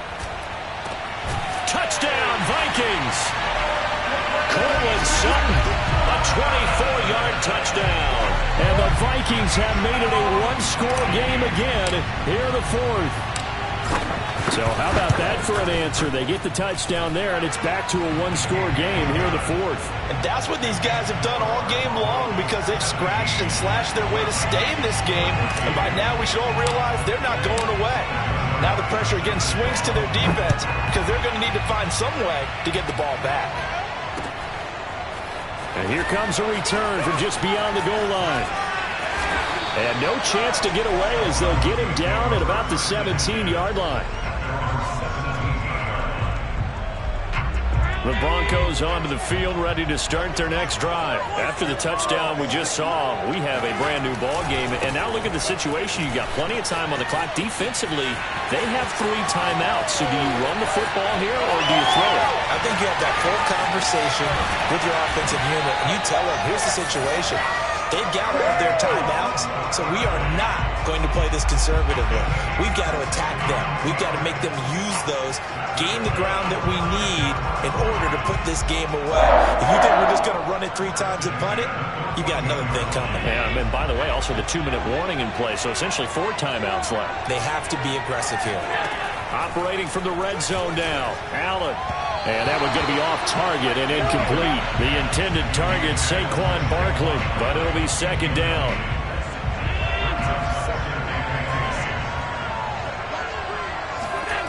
Allen. This is caught. And he's brought down. A solid pickup of 13 sets him up 1st and goal. And now, defensively, they're going to burn their first timeout. Remember, they get an extra time built in coming up here shortly at the 2-minute warning. Barkley.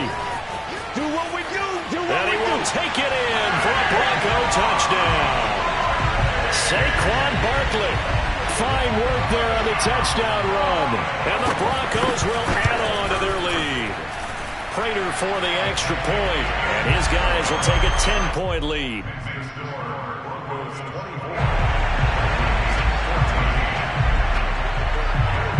After the touchdown, out is Prater to kick. Taking it about the 1. And he's up past the 20 to the 22-yard line.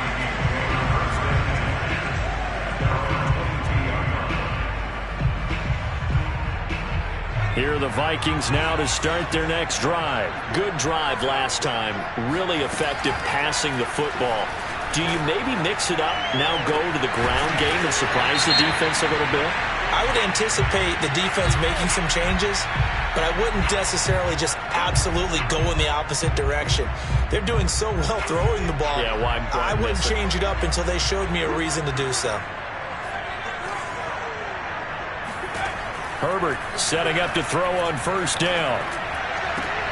That is caught by Thielen. He'll get this one down near the 20-yard line, just shy of the 20. So the Vikings in possession of the football as we get you reset. They've got a 1st and 10 as they search for a late score. Now here's a pass on first down that's knocked away and incomplete. The linebacker Fred Warner right there on the coverage. Now the question is obvious. Do you try to kick the field goal right here knowing that you need 2 scores? I would be thinking about it if I were on that sideline. Get the field goal now, try and get the touchdown later. Herbert setting up the screen for Cook. And he'll go down here at the 12-yard line. 9 yards, and that leaves him just short, so it'll be 3rd and less than a yard. They'll run it. Here's Cook. And he's brought down. They're able to convert on 3rd down, and that sets up a 1st and goal. They'll run for it with Cook. And he'll get into the end zone. Touchdown, Minnesota. It's Dalvin Cook there with a 1-yard touchdown run. And the Vikings are able to make this a close game again.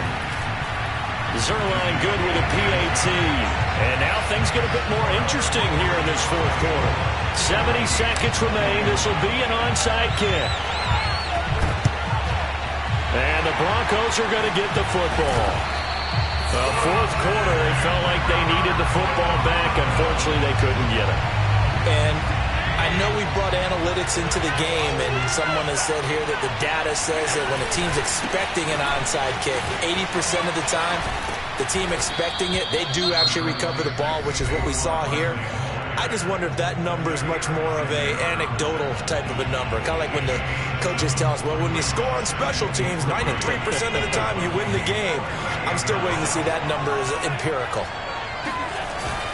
2nd down, here's Barkley again. And he's going to have to protect the football and take his lumps here at this stage of the game as they stop him behind the line. It'll be a loss of a yard, and that's going to lead to a 3rd and 4 coming up. Allen to throw. Oh, he's going to go for it all. And this is caught. And that could seal it. It's a touchdown. And that touchdown should make you feel comfortable. But do you really feel like it's totally over yet? Not totally, but I think you're pretty much there. Yeah, you've still got to make sure you stay with it, do all the right things down the stretch, especially. And intercepted. Maybe the turning point they need. Picked off by Justin Simmons. And a big turnover there as his guys will get the football back. And they got it. They recovered it. But hang on now, though. There's a penalty flag down.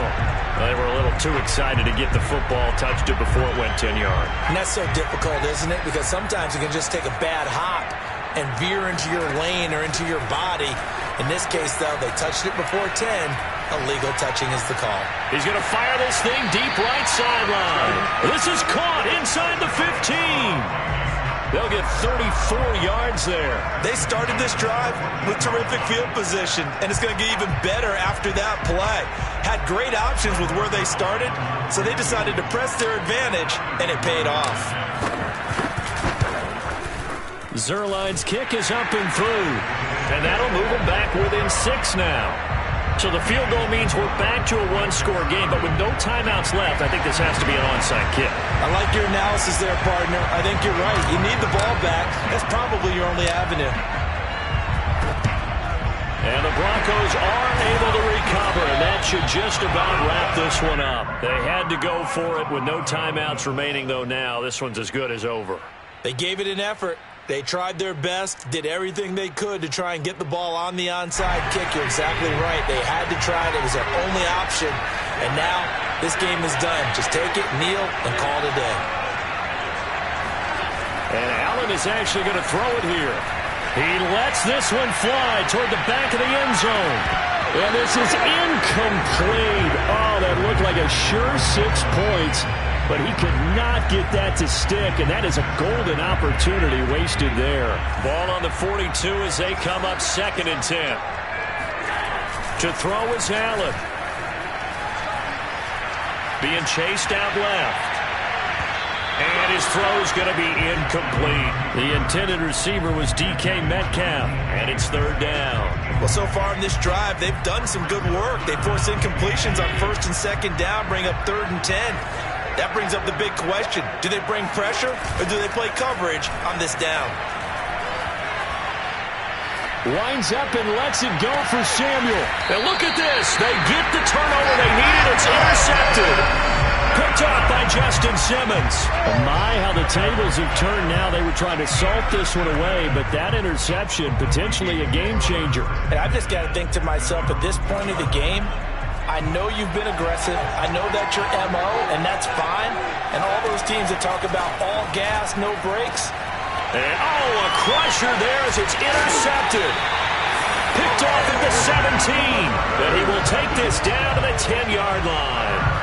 When you talk about making winning plays, that is a winning play at this stage of the game. To come up with that interception, huge. I like how you identified that, because most people think winning plays are the offense trying to get it done.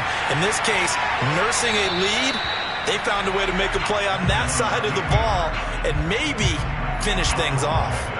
And now a throw on 1st down there, but it's incomplete.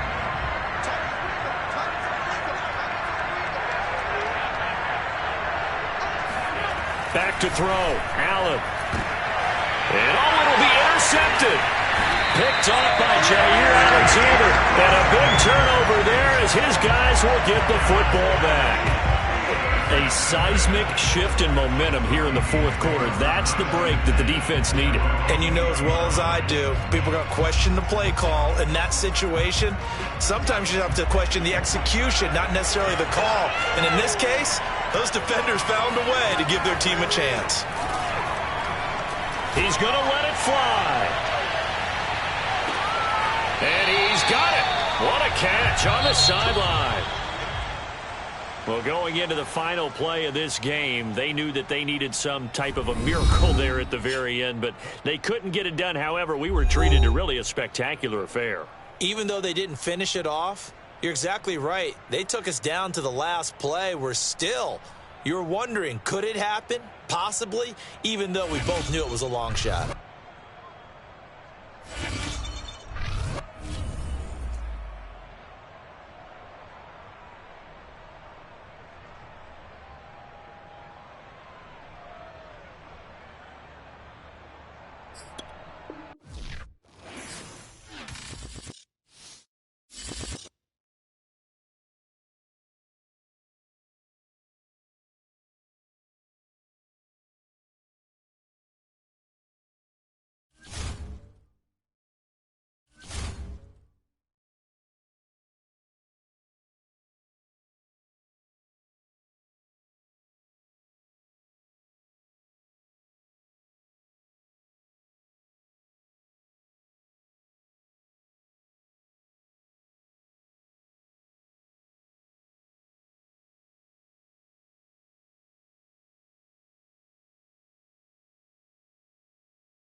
started.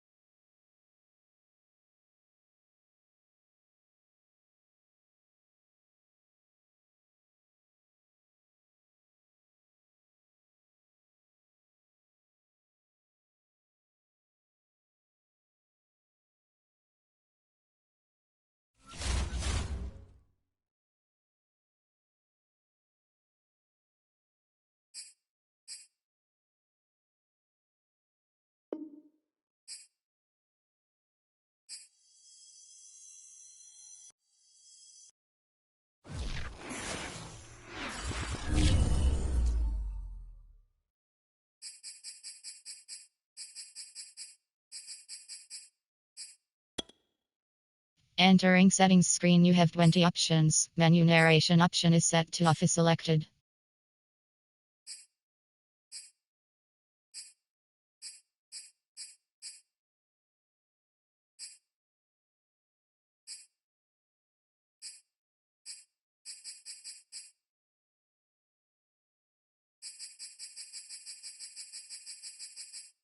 Menu narration option is set to off.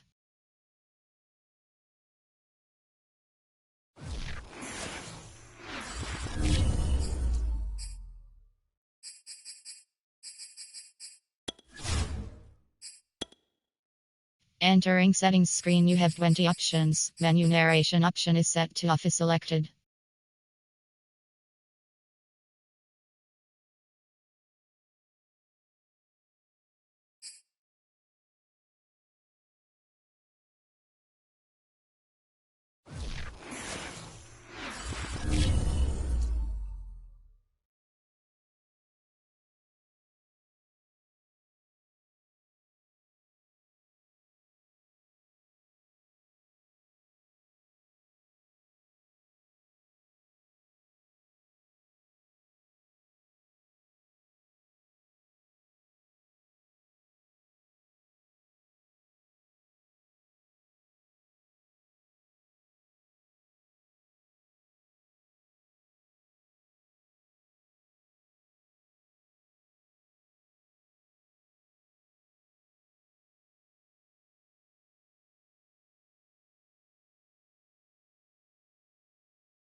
Entering settings screen, you have 20 options. Menu narration option is set to off is selected. Entering settings screen, you have 20 options. Menu narration option is set to off is selected.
Menu narration option is set to off.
Entering settings screen, you have 20 options. Menu narration option is set to off is selected.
And now we get a peek at some of the top players here for this Madden Ultimate Team matchup.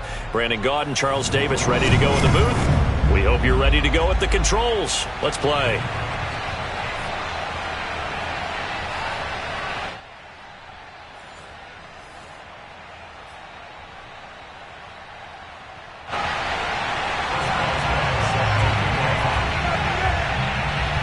Started now, the kicker, Chris Boswell. And here we go. We're underway in Madden Ultimate Team. A fairly short kick from the 14. And he won't get this to the 20-yard line as he's down at the 19.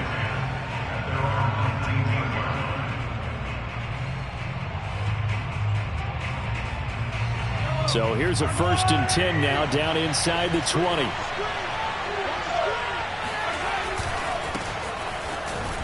And not the start he was hoping for there, as he'll maybe get back to the line of scrimmage, and that's it. Call it no gain on the game's first play. And it's 2nd down now.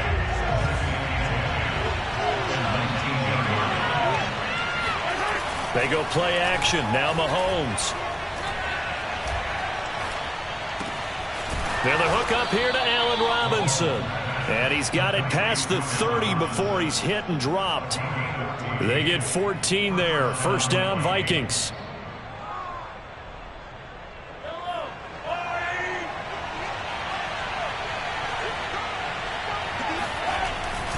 Handoff comes to Cook. Now Cook hit and he lost the football.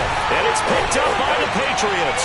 And they take possession of the football and have it at the 36-yard line. Not only a fumble lost there, but a fumble lost on your first drive in your own territory. Now you're dealing with a lot of stuff here because you feel bad going off the field because you gave up the football. How does your own defense feel now having to go out there and stop them when the momentum is clearly shifted in their favor?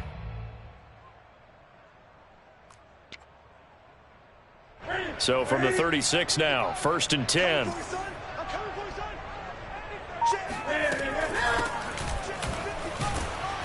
He'll be brought down on the 30-yard line after a gain of 6. A quick burst there, and he nicely bit off a pretty decent gain.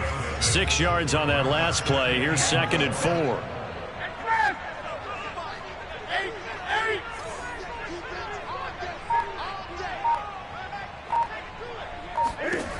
Newton to throw. Throw complete there to Jerry Rice. And down inside the 15 he goes. It'll be a Patriot 1st down on a pickup of 16.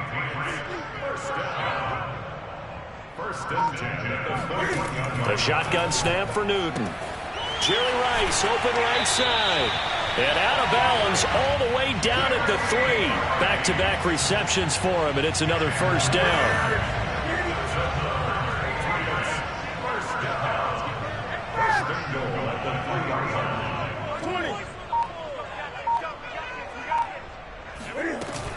They'll run for it with Martin. And he is in. Touchdown, New England. A 3-yard touchdown run. And the Pats have taken the early lead. A solid blocking up front from the guys on the offensive line allowed him to get in for the touchdown. Yeah, some might say that the guys on the offensive line were in concert. I used to have a coach who called it marrying up, meaning when you get on a guy, you just stay right there. Each guy has his own assignment. That allowed the runner to make the big move towards the end zone. And this is going to be caught. It's good. And that extends their lead by 2 more. Boswell now to kick it away after the touchdown. Fields this way up at the 17. And up to about the 26-yard line, just across the 25. At their own 26-yard line.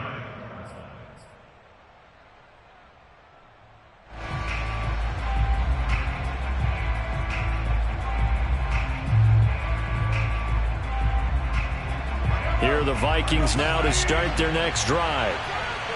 And last time, not only the turnover, but that turned into 6 points. They got to make up for that here.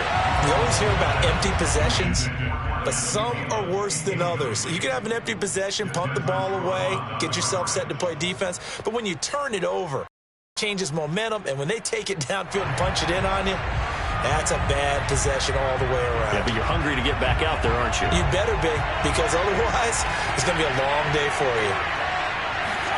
To throw on 2nd and 10. Mahomes open here, Adam Thielen. 9 yards, and that leaves him just short, so it'll be 3rd and less than a yard.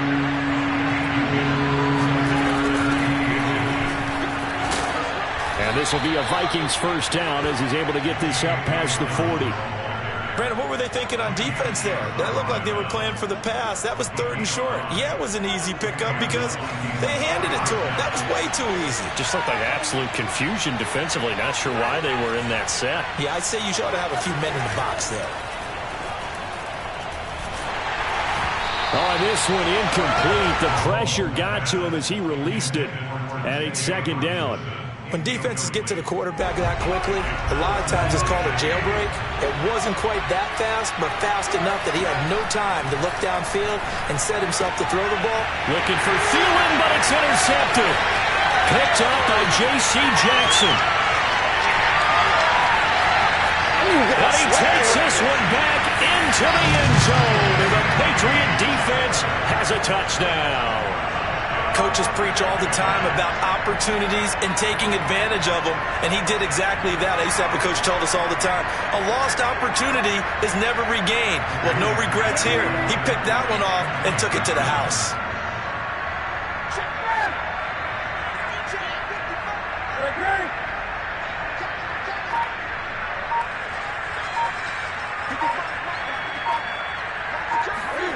Now following the interception, here's Newton. Flush to his right, and he is in to make it 16-0. I think we're sensing a trend here. 2 first-half touchdowns. After going for 2 after the first score, CD, I thought maybe they would kick the PAT here. No, they get 2 more. No, they decided to really press the advantage because, remember, getting the 2 after the first score, you've already got the other team back on their heels if they're going to mount a comeback. But to go up 2 scores and 2 two-point conversions, you've really got them thinking on the other sideline. Here are the Vikings now to start their next drive. And they gave up the pick 6, and now they'll be looking to right the ship here. Now, as a quarterback, are you a little more cautious this go-around? You should be, just because after what you gave up. But you can't be so cautious as to just really take things in, and now you're not going to play loose enough to give your team a chance to score. But you still have to be careful because those defensive guys, I know the reputation defense guys can't catch. All evidence to the contrary on that last possession, though. So he's 3 for 7 throwing the football right now. Not an awful start, but also not the sharpest of starts. No, I would agree with that. But if you're a confident quarterback and to play that position, you have to be. You just act like there's something wrong with the wind currents or something wrong with the ball. It is not you. Keep throwing. That timing usually develops. Maybe a little over-anxious in the pocket there. He just didn't look comfortable on that throw. No, he didn't, because it wasn't his normal fluid delivery. And I think you might have had it right. Wasn't really confident with what he saw downfield, and almost felt like he wanted to pull that one back. Well, he tries to force it in, and it's intercepted. Picked off by the Pro Bowl safety, Cam Chancellor. When a team's turned it over 3 times in the first half, we just look at the offense and say, guys, what are you doing? But instead, we really should be looking at the defense. They've created the takeaways. 2 interceptions, 1 caused fumble. They played awfully well swarming to the ball here in the first half. And now the drive starts with a completion out to the right. And he's going to be brought down on what will be the final play of this first quarter. 3 yards the gain there, 2nd down.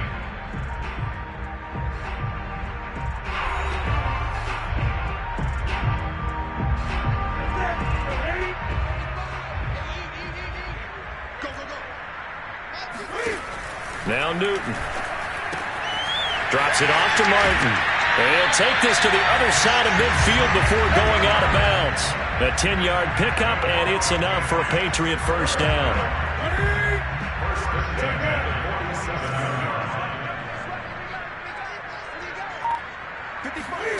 Throwing is Newton.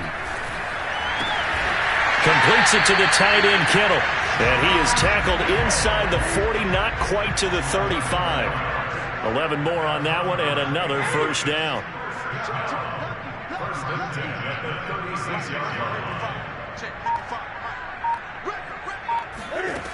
Here's Newton. The same target, same result. It's Kittle. And all the way in. Touchdown, New England. George Kittle, 36 yards. And the Patriots are able to add on to their first half lead. For a big tight end, he can sure move like a slot receiver when he gets a head of steam going. And as a defensive back, you've got a big decision to make when he's moving like that.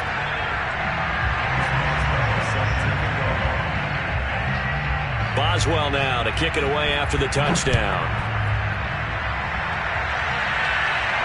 Oh, trying to gauge the sun, and he muffs it. And he will make it to the 20-yard line and no further.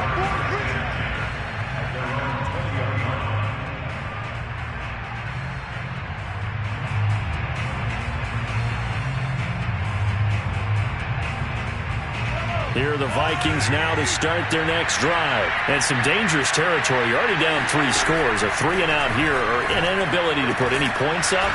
This one might be over by half. Yeah, and what you also have to guard against is calling every play for a big shot downfield. You know, thinking you're going to get all these points back on one drive.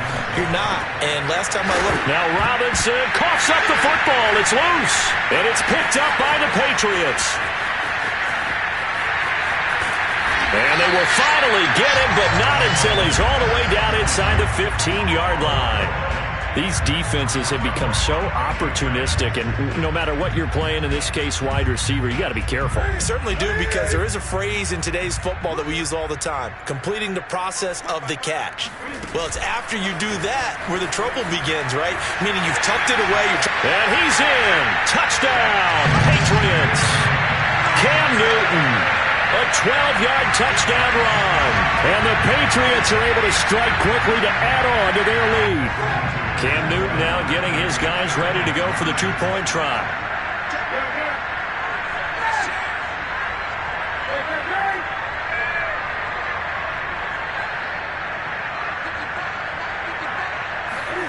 Cam looking to throw. And this is going to be intercepted. Mike Edwards picks it off. It's interesting that when it comes to 2-point conversions, even heavy run teams tend to throw the ball in these situations. In this case, this one was intercepted. Yeah, they weren't fooled. They were ready for the pass, picked it off. Boswell now to kick it away after the touchdown. A short kick taken at the 18. And he'll be tackled just shy of the 25.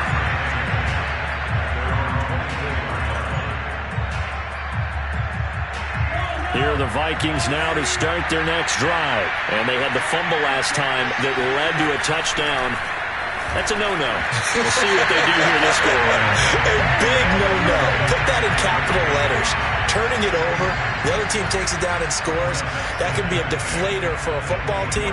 Now it's up to the offense to get back out on the field and pick things up. Now, they're out there. We'll see if they can pick those things back up.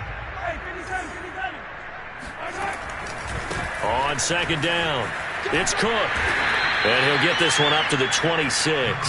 They do get a couple, but they'll be left staring at a 3rd and 8 coming up. Well, that's a good start to this drive on the defensive side of the ball. Force the incompletion on first down, then you're able to shut down the running play on second. Yeah, I wouldn't be surprised now. A little bit of pressure going at the quarterback in the expected passing situation. And he will have a Vikings first down as they're able to get the 3rd down conversion.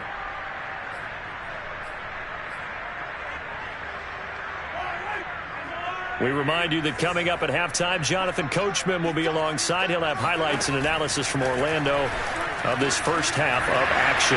Mahomes firing complete, and he is tackled inside the 40, not quite to the 35. Another nice gain, 16 yards there, and a first down again. Here's Mahomes to throw. That's complete to the receiver, Thielen. And he gets this one inside the 15, just a yard or two shy of the 10. The good pickup there, 26 yards. Flushed out right. And he'll be hit as he releases it, and that'll fall incomplete. A lot of times it's that first read that you have. Maybe you get it in pre-snap, and he locked in on his target, but he was covered quite well, and that one's incomplete. After the incomplete pass, here now is 2nd and 10. And again, it's Mahomes. He'll buy some time right. And Thielen's got it. Touchdown, Vikings. Adam Thielen there to make the grab. And the Vikings are able to close the gap just a bit. I'm not sure that they have illusions right now of, okay, we're going to score 8 times in a row and we're going to be terrific. But to get one, that was huge for them. That has to feel much better right now. And you do have, you're still in the first half. You do have the entire second half. There's something about that goose egg that just looked bad on that board, but now they've broken it. Yeah, broken through. Can they maintain the pace? We'll see as we go along. And good coverage there on special teams as they'll get him down shy of the 20.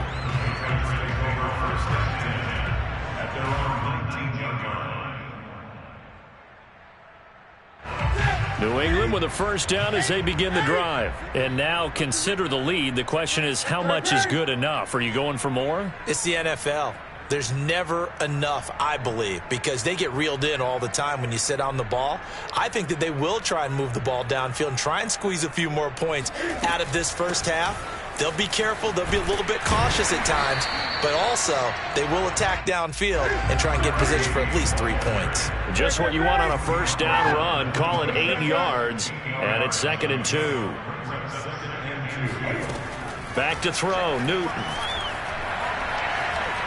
Oh, he'll look downfield for Kittle, and that will be incomplete. Tried to dial up the long one way out there, but it'll be 3rd down. When you look at the scoreboard, you'd think they'd be pretty comfortable right now with this lead, but these guys are absolutely not going to let up. They want to increase their lead, and they want to do it with a big play. Unable to connect in that attempt. 3rd and 2, Newton. Goes underneath to Martin.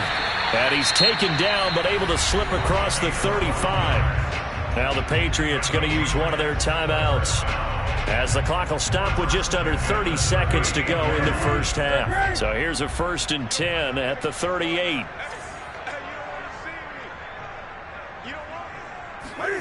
To throw is Newton.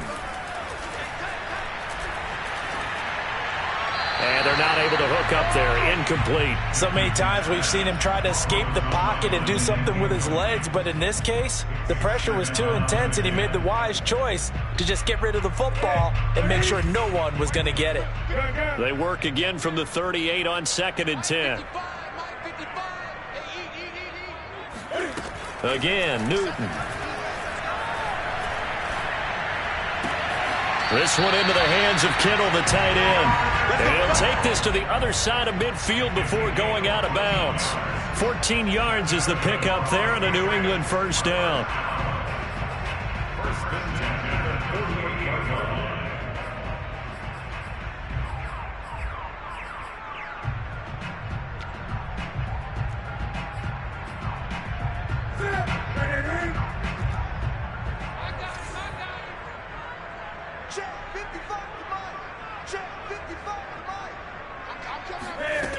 Newton now to throw.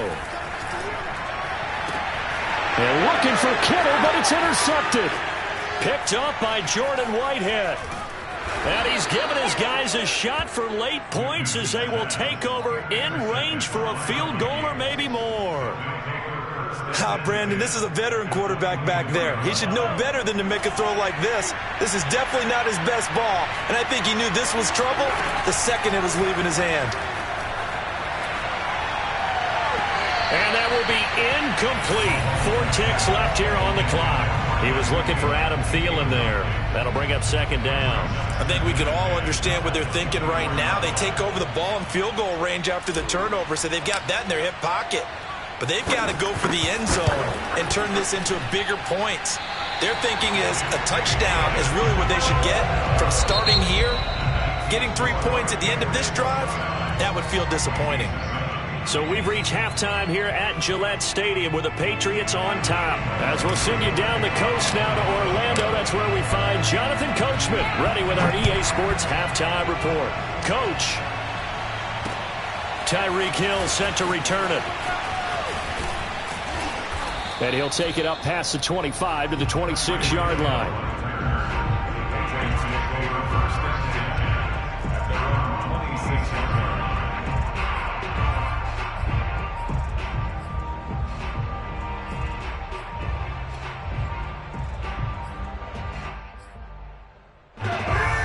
sits at the line, ready to go. And it's hard to imagine that the first half could have gone any better for them. So what's the approach here in the second half? Just continue to play smart football because they got the other team down and they feel good about the position they're in. The obvious thing people would say is just keep attacking, but I think you also have to be smart about it.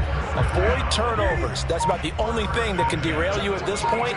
Attack, but make sure you take care of the ball. Now Martin. And he's going to be met at the line of scrimmage and taken down. Call it no gain on the play, and it'll be second down. If this defense wants to stay in this ball game, they've got to start ending some drives. That helps. And they have to look ahead at what they expect the offense to do. And right now with that lead, that's run the football. So you don't just stack the line of scrimmage. You have to get upfield and try and make some plays in their backfield. That'll be a New England first down, a gain of 12. That's another beautiful throw right there. Gets it to his man right in stride. And I think that throw kind of exemplifies what we've seen from this offense throughout this game. They've been in rhythm. They've been sharp. They've been on it. And they pick up another first down there. First down. Here's the run with Martin. And he's going to get stopped up quickly. Give him a yard down to the 43. But not much on that run, Charles. No, that's exactly the way to execute a run blitz there. They guessed correctly that they would move the ball on the ground, honed in on it, and stopped them. Mark that down for a win in the defense's column. And he's going to be stopped just short of the first down marker at the Vikings 34. And there we saw one of the downsides of blitzing during a rundown because sometimes you get out of your gaps. You don't fit the run quite as well because you're headed towards the ball carrier with abandon. And Newton's going to keep it. And he'll be touched down here, but not before he does pick up the first. It's a gain of a yard, and it gives the Pats a first down. Final minute now of the third quarter.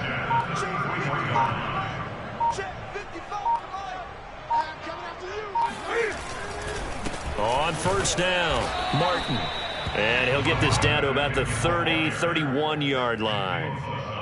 Give him a couple on the carry there, 2nd and 8. Well, any lane that might have been open there was closed pretty quickly, and that was because the defensive front, they won that battle at the point of attack at the line of scrimmage. They used great leverage, held their spot, and stacked him up. Now a pass here caught by Hunter Henry. That his first catch so far. They've held him under wraps, but he's got a first down there.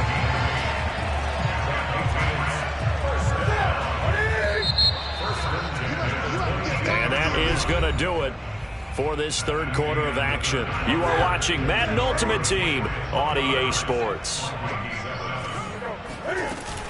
They'll run on first down. Martin, and he's got 4 down inside the 20 to the 18. They're in a pretty good spot right now with a convincing lead. I think this is where they put on the boxing gloves, start to try and pound them into submission. And the offensive line, they've controlled this game. I don't see why that trend would change now. To throw on 2nd and 6, Newton. Now he'll dump it underneath to his running back, complete. When you have someone throwing it that well, that confidently, you don't have to call the game in fear at all, do you? You just go ahead and play. Yep, confidence with a lead to throw it here in the 4th, and boom, he's on the money. Yeah, you don't have to tuck your head in and look like turtle at this point. You can just go ahead and play.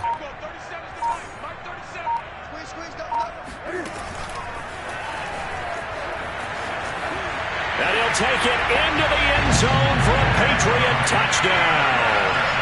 Cam Newton. His 2nd touchdown of the afternoon. And the Patriots, they add on to their lead. Well, I'd have to say that for him, that was an all-encompassing drive because it was his arm that got his team down to that point, but his legs that finished the deal. Give him credit for making it happen.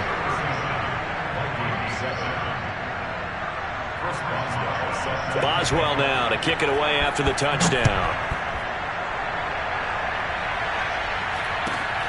Fields this way up at the 17. And he will make it back to the 15, and that's it. Good coverage there by the kick team.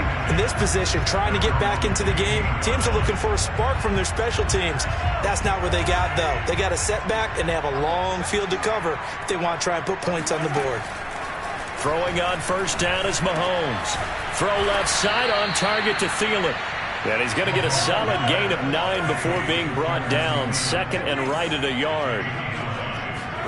Looking to throw again on 2nd down. Mahomes.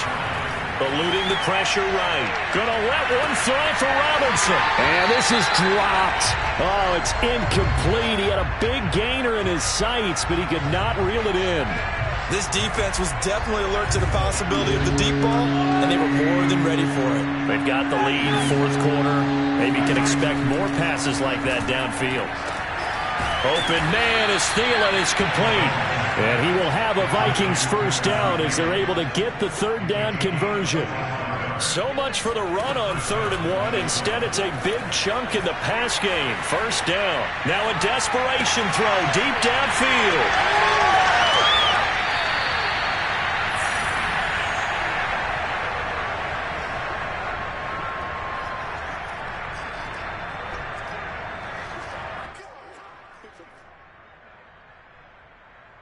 So the Patriots with the football as we get you reset. New England with a first down as they begin the drive. And a few kneel downs should just about do it. Now defensively they do have all 3 timeouts, but very little reason to use them at this point. A throw left side to start out. That's complete. A good gain of 9 before he's brought down at the 28. Give him 9 there on the first down completion. An ex-teammate used to tell me all the time, I hate experienced quarterbacks because no matter what, you really can't hide what you're doing. And I think that right there, he knew right away where the blitz was coming from, where his primary guy was going to be, and he ended up going to a secondary target for a nice game. I was just going to ask you, that wasn't the primary target. He's so good at that, isn't he? I think he knew right away that he wasn't going to get to his primary guy. I think he read that as soon as he got to the line of scrimmage, knew where the pressure was going to come from, and said, I know how to beat that, and that's what he did. And able to haul it in is Kittle. And he will have a Patriots first down as they're able to get the third down conversion. A nice pickup there, 10 yards. Ball up to the 35 now as they come up on 1st and 10.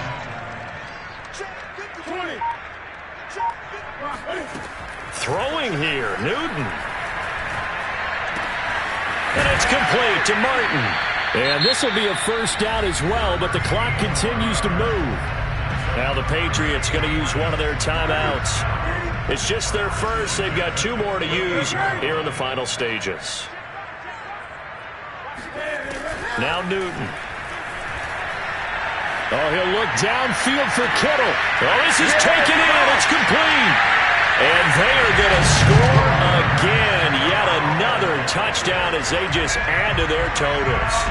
Well, this is long since over, and some might see this as overkill, but remember, this is a team that puts on the hard hats, grabs the lunch pail, and tells everyone, we're going to give you a full 60 minutes, and that's exactly how they're playing this one out.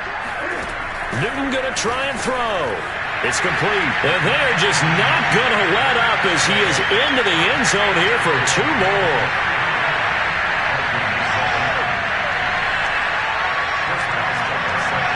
Boswell now to kick it away after the touchdown.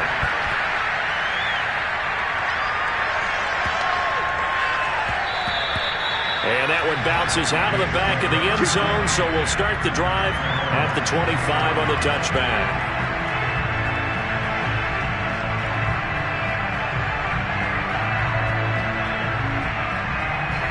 Here are the Vikings now to start their next drive. This is just an exercise in futility. Do you even bother running a play here offensively? I wouldn't, because now is not going to erase what's happened during the game. So after it's over, you're going to go to the film, find out where the game was really lost. But this is not a situation now where you're going to make up for anything. We'll see what they do here.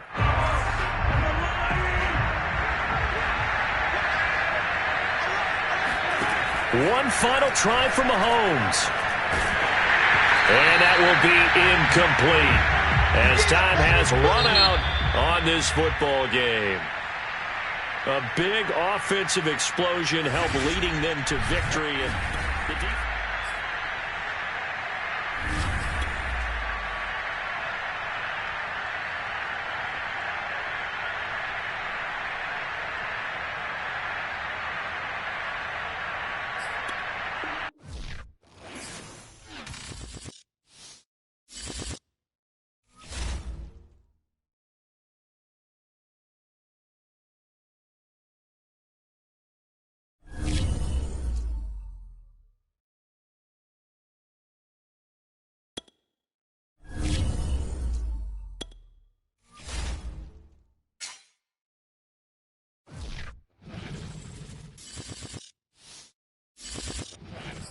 Charles and I set for this Madden Ultimate Team matchup as we get a peek some of the stars in today's game. Well, will they be stars? Will you be a star? We'll find out. Let's play.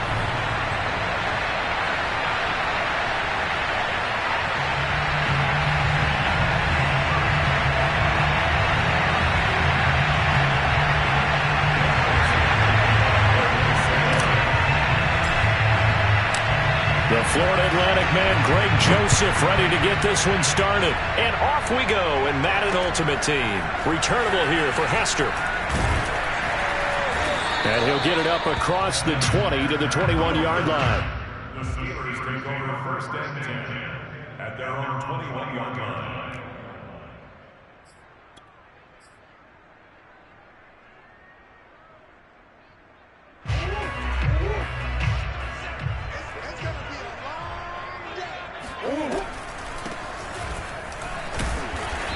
And a short gain there as he'll get it up only to about the 24. Give him 3 there on the first play of the game, and it's second down. Not a lot of running room there, not a place to make a cut and kind of exit out because they had everything bottled up. Looked to me like the linemen were taking on their blocks really well and giving up no creases. From the 24, Murray. Throwing for his running back, and he's got him complete. And they get him down, but not before he takes it across the 40-yard line. The catch and run, good for 18 and a first down. I like it, I like it, I like it. Get everyone involved in the passing game, and you know you can create those great mismatches throwing it to your guys out of the backfield. And on the first drive, that can also help establish some rhythm, right? I think so. It gets everyone involved. They feel like they're part of it, and really gets them amped up as they go forward. Another strong gain on the last 2 plays. They've moved it a combined 33 yards. From Viking territory now, they'll come up first and 10 at the 44-yard line. To throw, it's Murray. He's going to sling this deep downfield. And at the 7-yard line, the catch is made. And in for the Steelers touchdown. Devin Hester, 44 yards. And the Steelers have taken a first-quarter lead. Well, that's how they envisioned it, get the football to start the game and score. And I don't know if that was scripted. Was it an audible? Or was it just a play call that they had in their pocket? No matter what, they had the right call on against the right defense, and they end up in the end zone.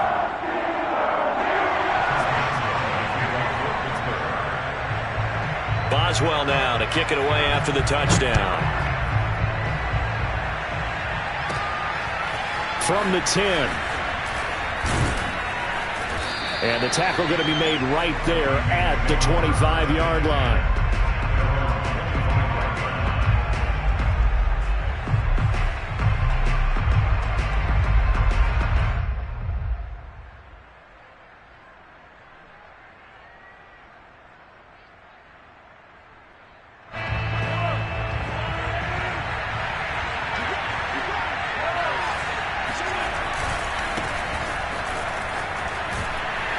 Cook with a run on first down, but he'll only manage a couple there before he's taken down.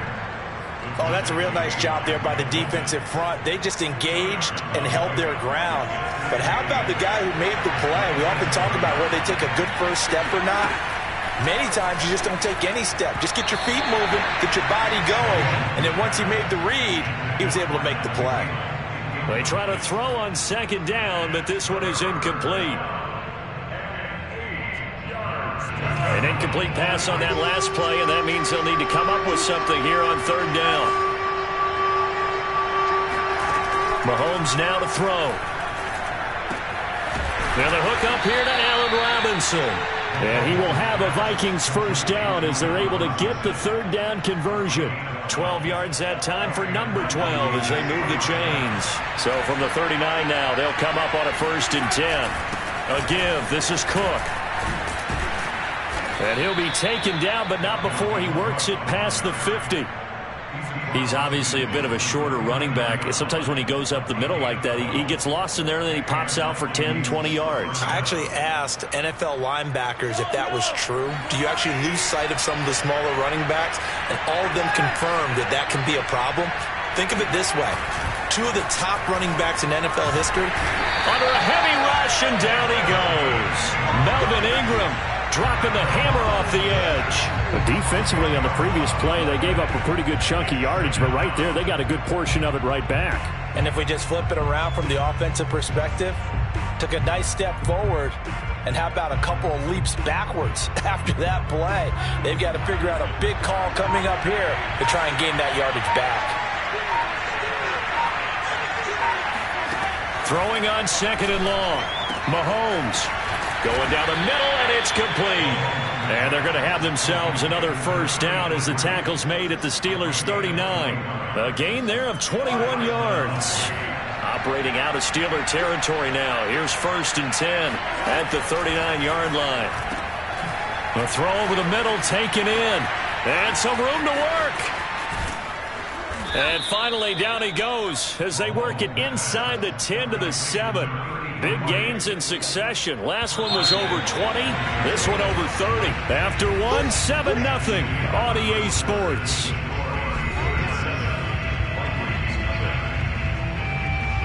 Two big plays in succession. Not sure this D knows what hit him, but now they got to get ready. It's 1st and goal.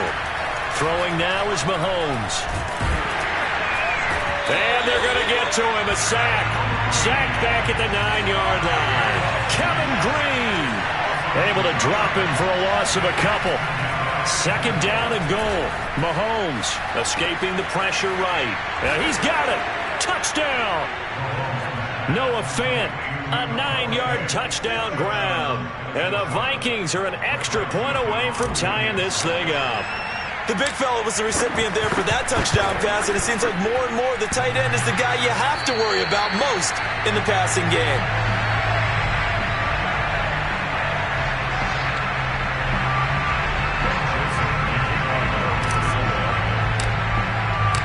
So with the missed PAT in his rearview mirror, he goes back out to kick this one off. Here comes Devin Hester bringing it out. And the decision to come out of the end zone is going to cost him 5 yards as he's taken down right at the 20.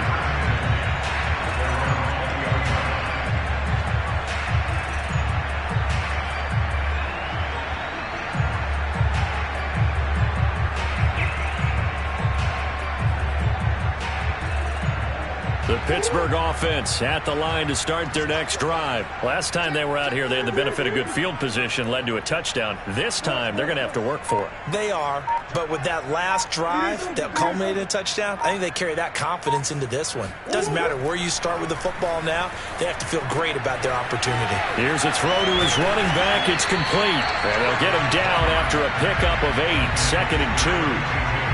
Line of scrimmage, the 28 now as they come up on 2nd and a couple. To throw is Murray. And a quick throw here, that's complete. And they get him down, but not before he takes it across the 40-yard line. One of my old teammates called me the other day when he was watching the game. He's like, man, trying to watch an NFL game and trying to account for their passing game, that's difficult. And just when you think you get everything covered, here comes a back out of the backfield. And in this case, he picks up a first down. Back-to-back good plays have him on the move on first down. Here's Murray. Looking for Sanders, and it's intercepted. Picked off by Jason McCourty. And they'll set up shop in enemy territory at the 45-yard line. I know it appeared he was saying, hey, give me the football, I'm open, but I don't know if that's a pass that he should have thrown there. Well, I don't think we've ever met a wide receiver that doesn't think he is open or is about to be open. True. So when you throw your hand up in the air and tell your quarterback, hey, I'm available, he's trusting that you are. In this case, he was not, and it turned into disaster for them.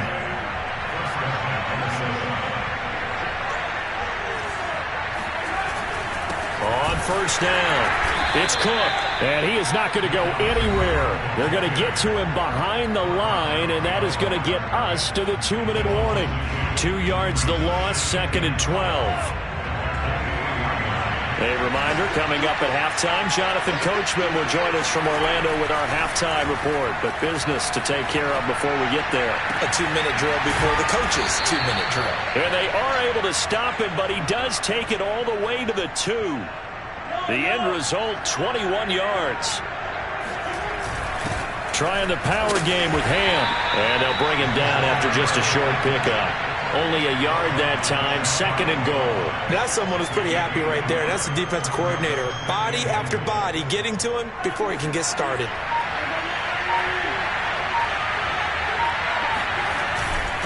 Once more, it's the fullback Ham. And he'll get in. Touchdown, Minnesota. C.J. Ham. Excellent work there to get in on the touchdown run. And the Vikings have taken the lead.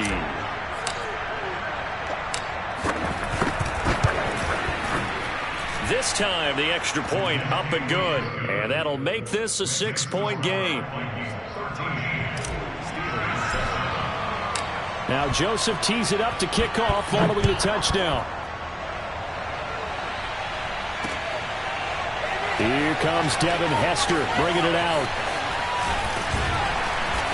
And tackled at the 21-yard line, so a net negative there of 4 yards.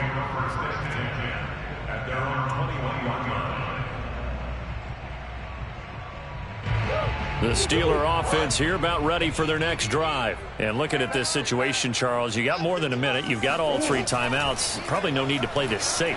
So what you're saying is that we're doing a little bit of a mind meld here, aren't we? Because I'm thinking along the same lines as you. This amount of time, don't be compelled to play it too safe. This is a chance to get points on the board. Press it a little bit. Yeah, especially since a touchdown here gets you the lead.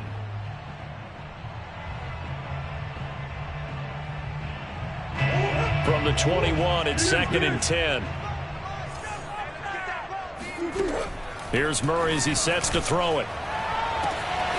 Open man completes it to Claypool. 20! And into the end zone. Touchdown, Pittsburgh. Chase Claypool. 79 yards. And the Steelers are an extra point away from taking the lead. Extra point put through by Boswell. And that will give them the lead here as we get on towards halftime.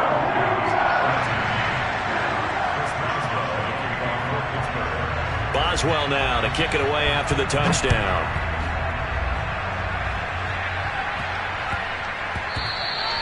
And they will not get a chance to return this one. It's through the back of the end zone for a touchback.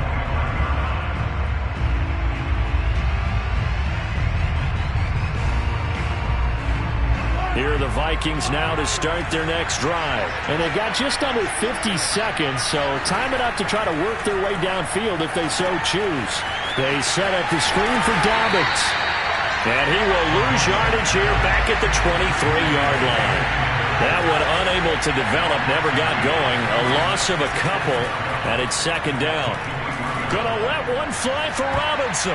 That's going to be knocked away and incomplete. Right there in coverage, the veteran Cam Chancellor. Certainly no lack of aggressiveness here. They were hoping for the home run play to get them 6 points. They're hoping for a catch, maybe a call, but they figure they can at least get into field goal range with a completion. An incomplete pass on that last play, and that means they'll need to come up with something here on 3rd down. A first throw for the backup, Wilson. And incomplete on the deep ball. That's an excellent job right there on 3rd down. Like any defense, you never want to let them get anything started, and that would have been a first down. Instead, you saw the contact on time, no penalty, and before this drive could get wings, it's 4th down. The Cook now on to punt as he gets this one away. Now a fair catch signaled for and made right about the 43-yard line. Only 29 yards on the punt there. Definitely not his best. And control of the football switching hands with very little time remaining until the half. The Pittsburgh offense at the line to start their next drive. And maybe a chance for a quick completion and then a long field goal try. We'll see. On 1st and 10, here's Murray. He's going to air one out. And that's caught at the 25. And with 1 second left, they get the timeout. And they'll have a chance to kick the field goal before intermission.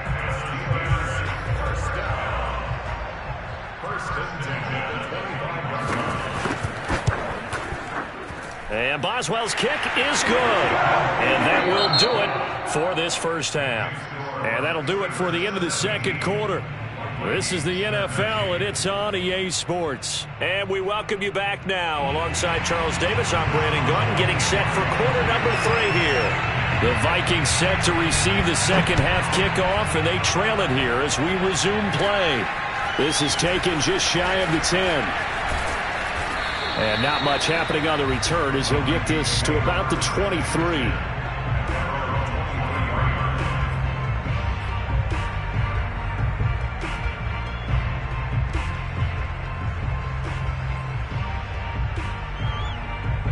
Here are the Vikings now to start their next drive. And they're on the short end of the scoreboard here. Charles, what adjustments, if any, do you think they need to make for the second half? Well, paraphrasing the gold medal hockey winning coach Herb Brooks, I just say you continue to play your game.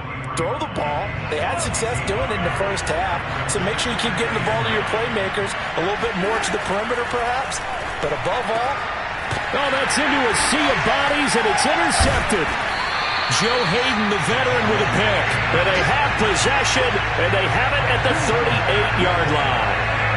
First possession of the third quarter, an interception, so maybe a second-half tone setter. Indeed, and not the tone they wanted to set. That's the equivalent of running out the wrong door and running into your pool instead of running out onto the field. A real dud for that one. Has that happened to you before? No, but I've heard stories about teams actually doing that back in the good old days. And a missed tackle there as he pushes forward for a gain of 4. In the first half, he was held in check on the ground, but despite that lack of production, they still have the lead. And they've got to feel fortunate about that. If they could actually get production from their lead horse, that would help open up this offense and widen this margin, too. They'll keep it on the ground. Staley, and they see right through that defensively as he'll be hit and taken down to the backfield.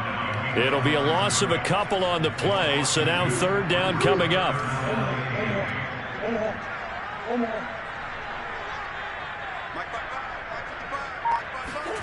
Here's Murray. He's going to flip one out here to his running back. And brought down, but not before they're inside the 25. It's a Pittsburgh first down, a gain of 13. Whenever we talk about moving the sticks and controlling the football, there's a great example right there. Those are the third downs you need to convert to win football games. We're in the third quarter of this one, and this is a tight one. In order to maintain pace, keep the ball away from the other team, and put points on the board, those are the plays they need to continue to convert.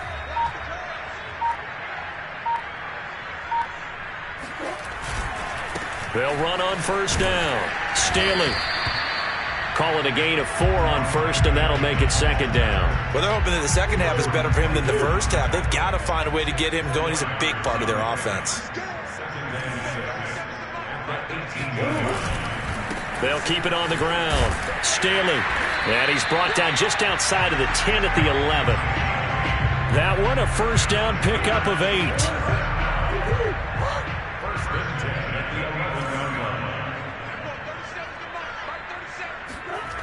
Throwing now is Murray.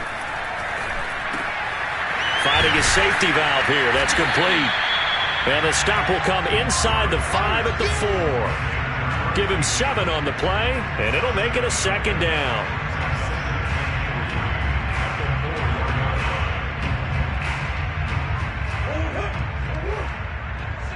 Let's go deep, tighten up. Let's go deep, tighten up. And they'll run on the inside handoff. It's a 3-yard pickup, and that sets up a first and goal. Well, this has been a long drive. In fact, it's eaten up a good chunk of the third quarter, which is precisely what you want when you're playing with the lead. You control the football, you control the clock, and impose your will on the defense. And they've got 3 tight ends here on first and goal to add some extra. And he'll get in. He's over for the touchdown. The sneak successful for the yard out. And the Steelers, they broaden their lead.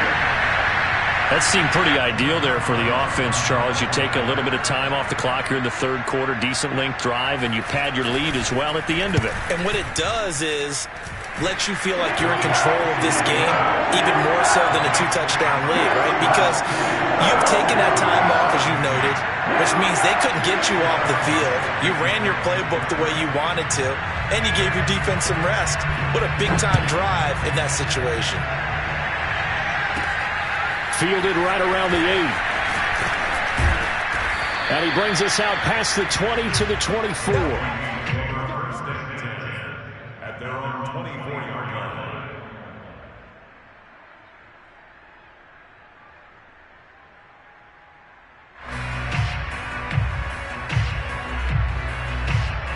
Here are the Vikings now to start their next drive. They go back to the air here after the INT on the last drive. Firing quickly here, and that's complete. And he's taken down, but able to slip across the 35. A gain of 11 to kick off the drive, and it's a quick first down. Quick hitter here, it's complete. And he'll go down, and that will do it for the third quarter of action. We have played 3 quarters. You are watching Madden Ultimate Team on EA Sports.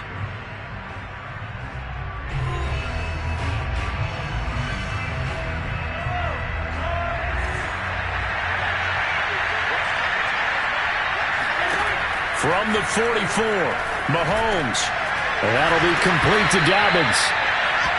9 yards to pick up there, and it's a first down. But correct me if I'm wrong. You're down 2 scores. I don't think you need to rush just yet, but you can't take your time either. Yeah, even if you don't want to commit to full 2-minute offense, you have to up the tempo, up the urgency. Maybe you're starting to call 2 plays in a huddle each time you snap the ball. On first down, Mahomes. He finds Robinson. Now this will leave him a yard short. Nice pickup of 9 yards on first down.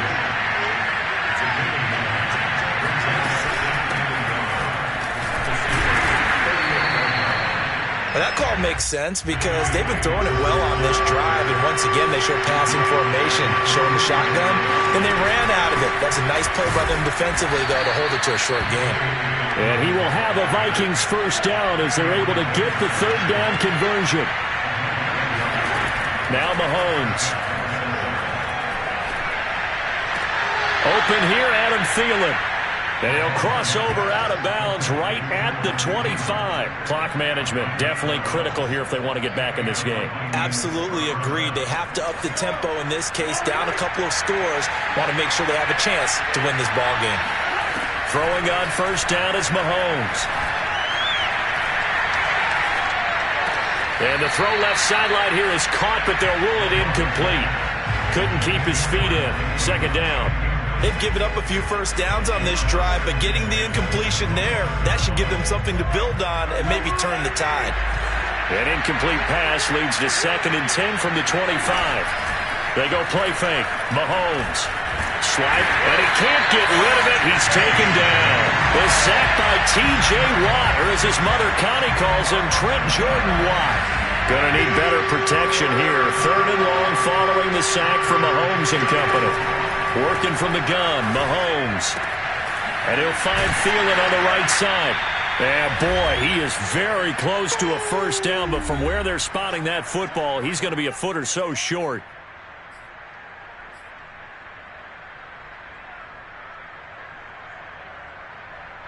So the Vikings in possession of the football as we get you reset.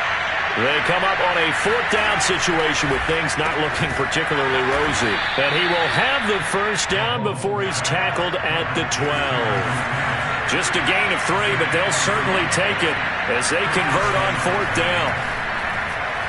Out to his left. To the goal line, but it's incomplete. He was trying to find Noah Fant, the tight end, and it's 2nd down.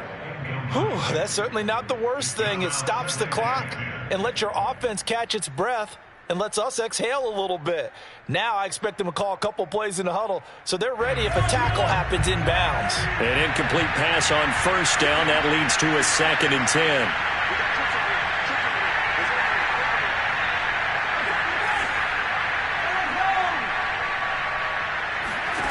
Mahomes. Flush to his right. And he will go down outside of the pocket for a sack. tried to get away but could not. Melvin Ingram in there to drop him as that clock continues to run. Going to need better protection here. 3rd and long following the sack from Mahomes and company. Here's Mahomes. Oh, the ball comes out on the hit, but they'll say it's incomplete. That means it's just one last chance left, and this has to be a first down or a touchdown, or this game's over.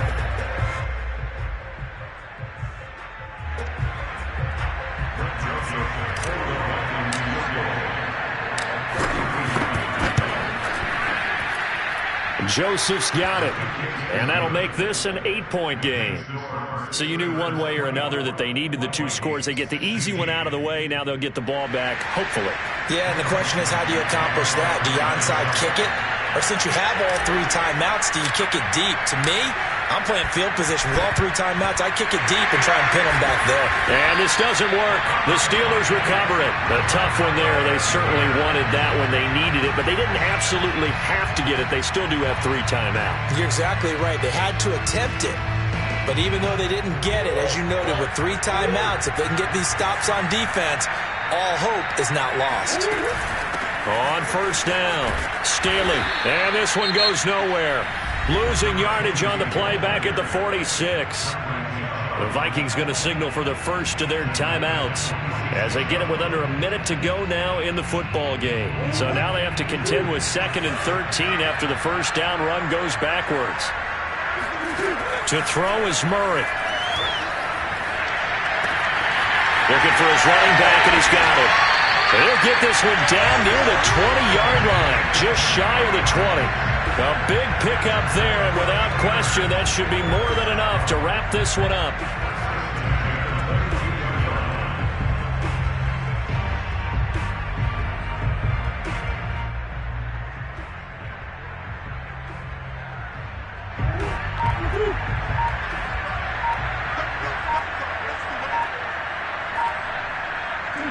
Down to a knee here. The defense still with a couple of timeouts. We'll see if they want to use them.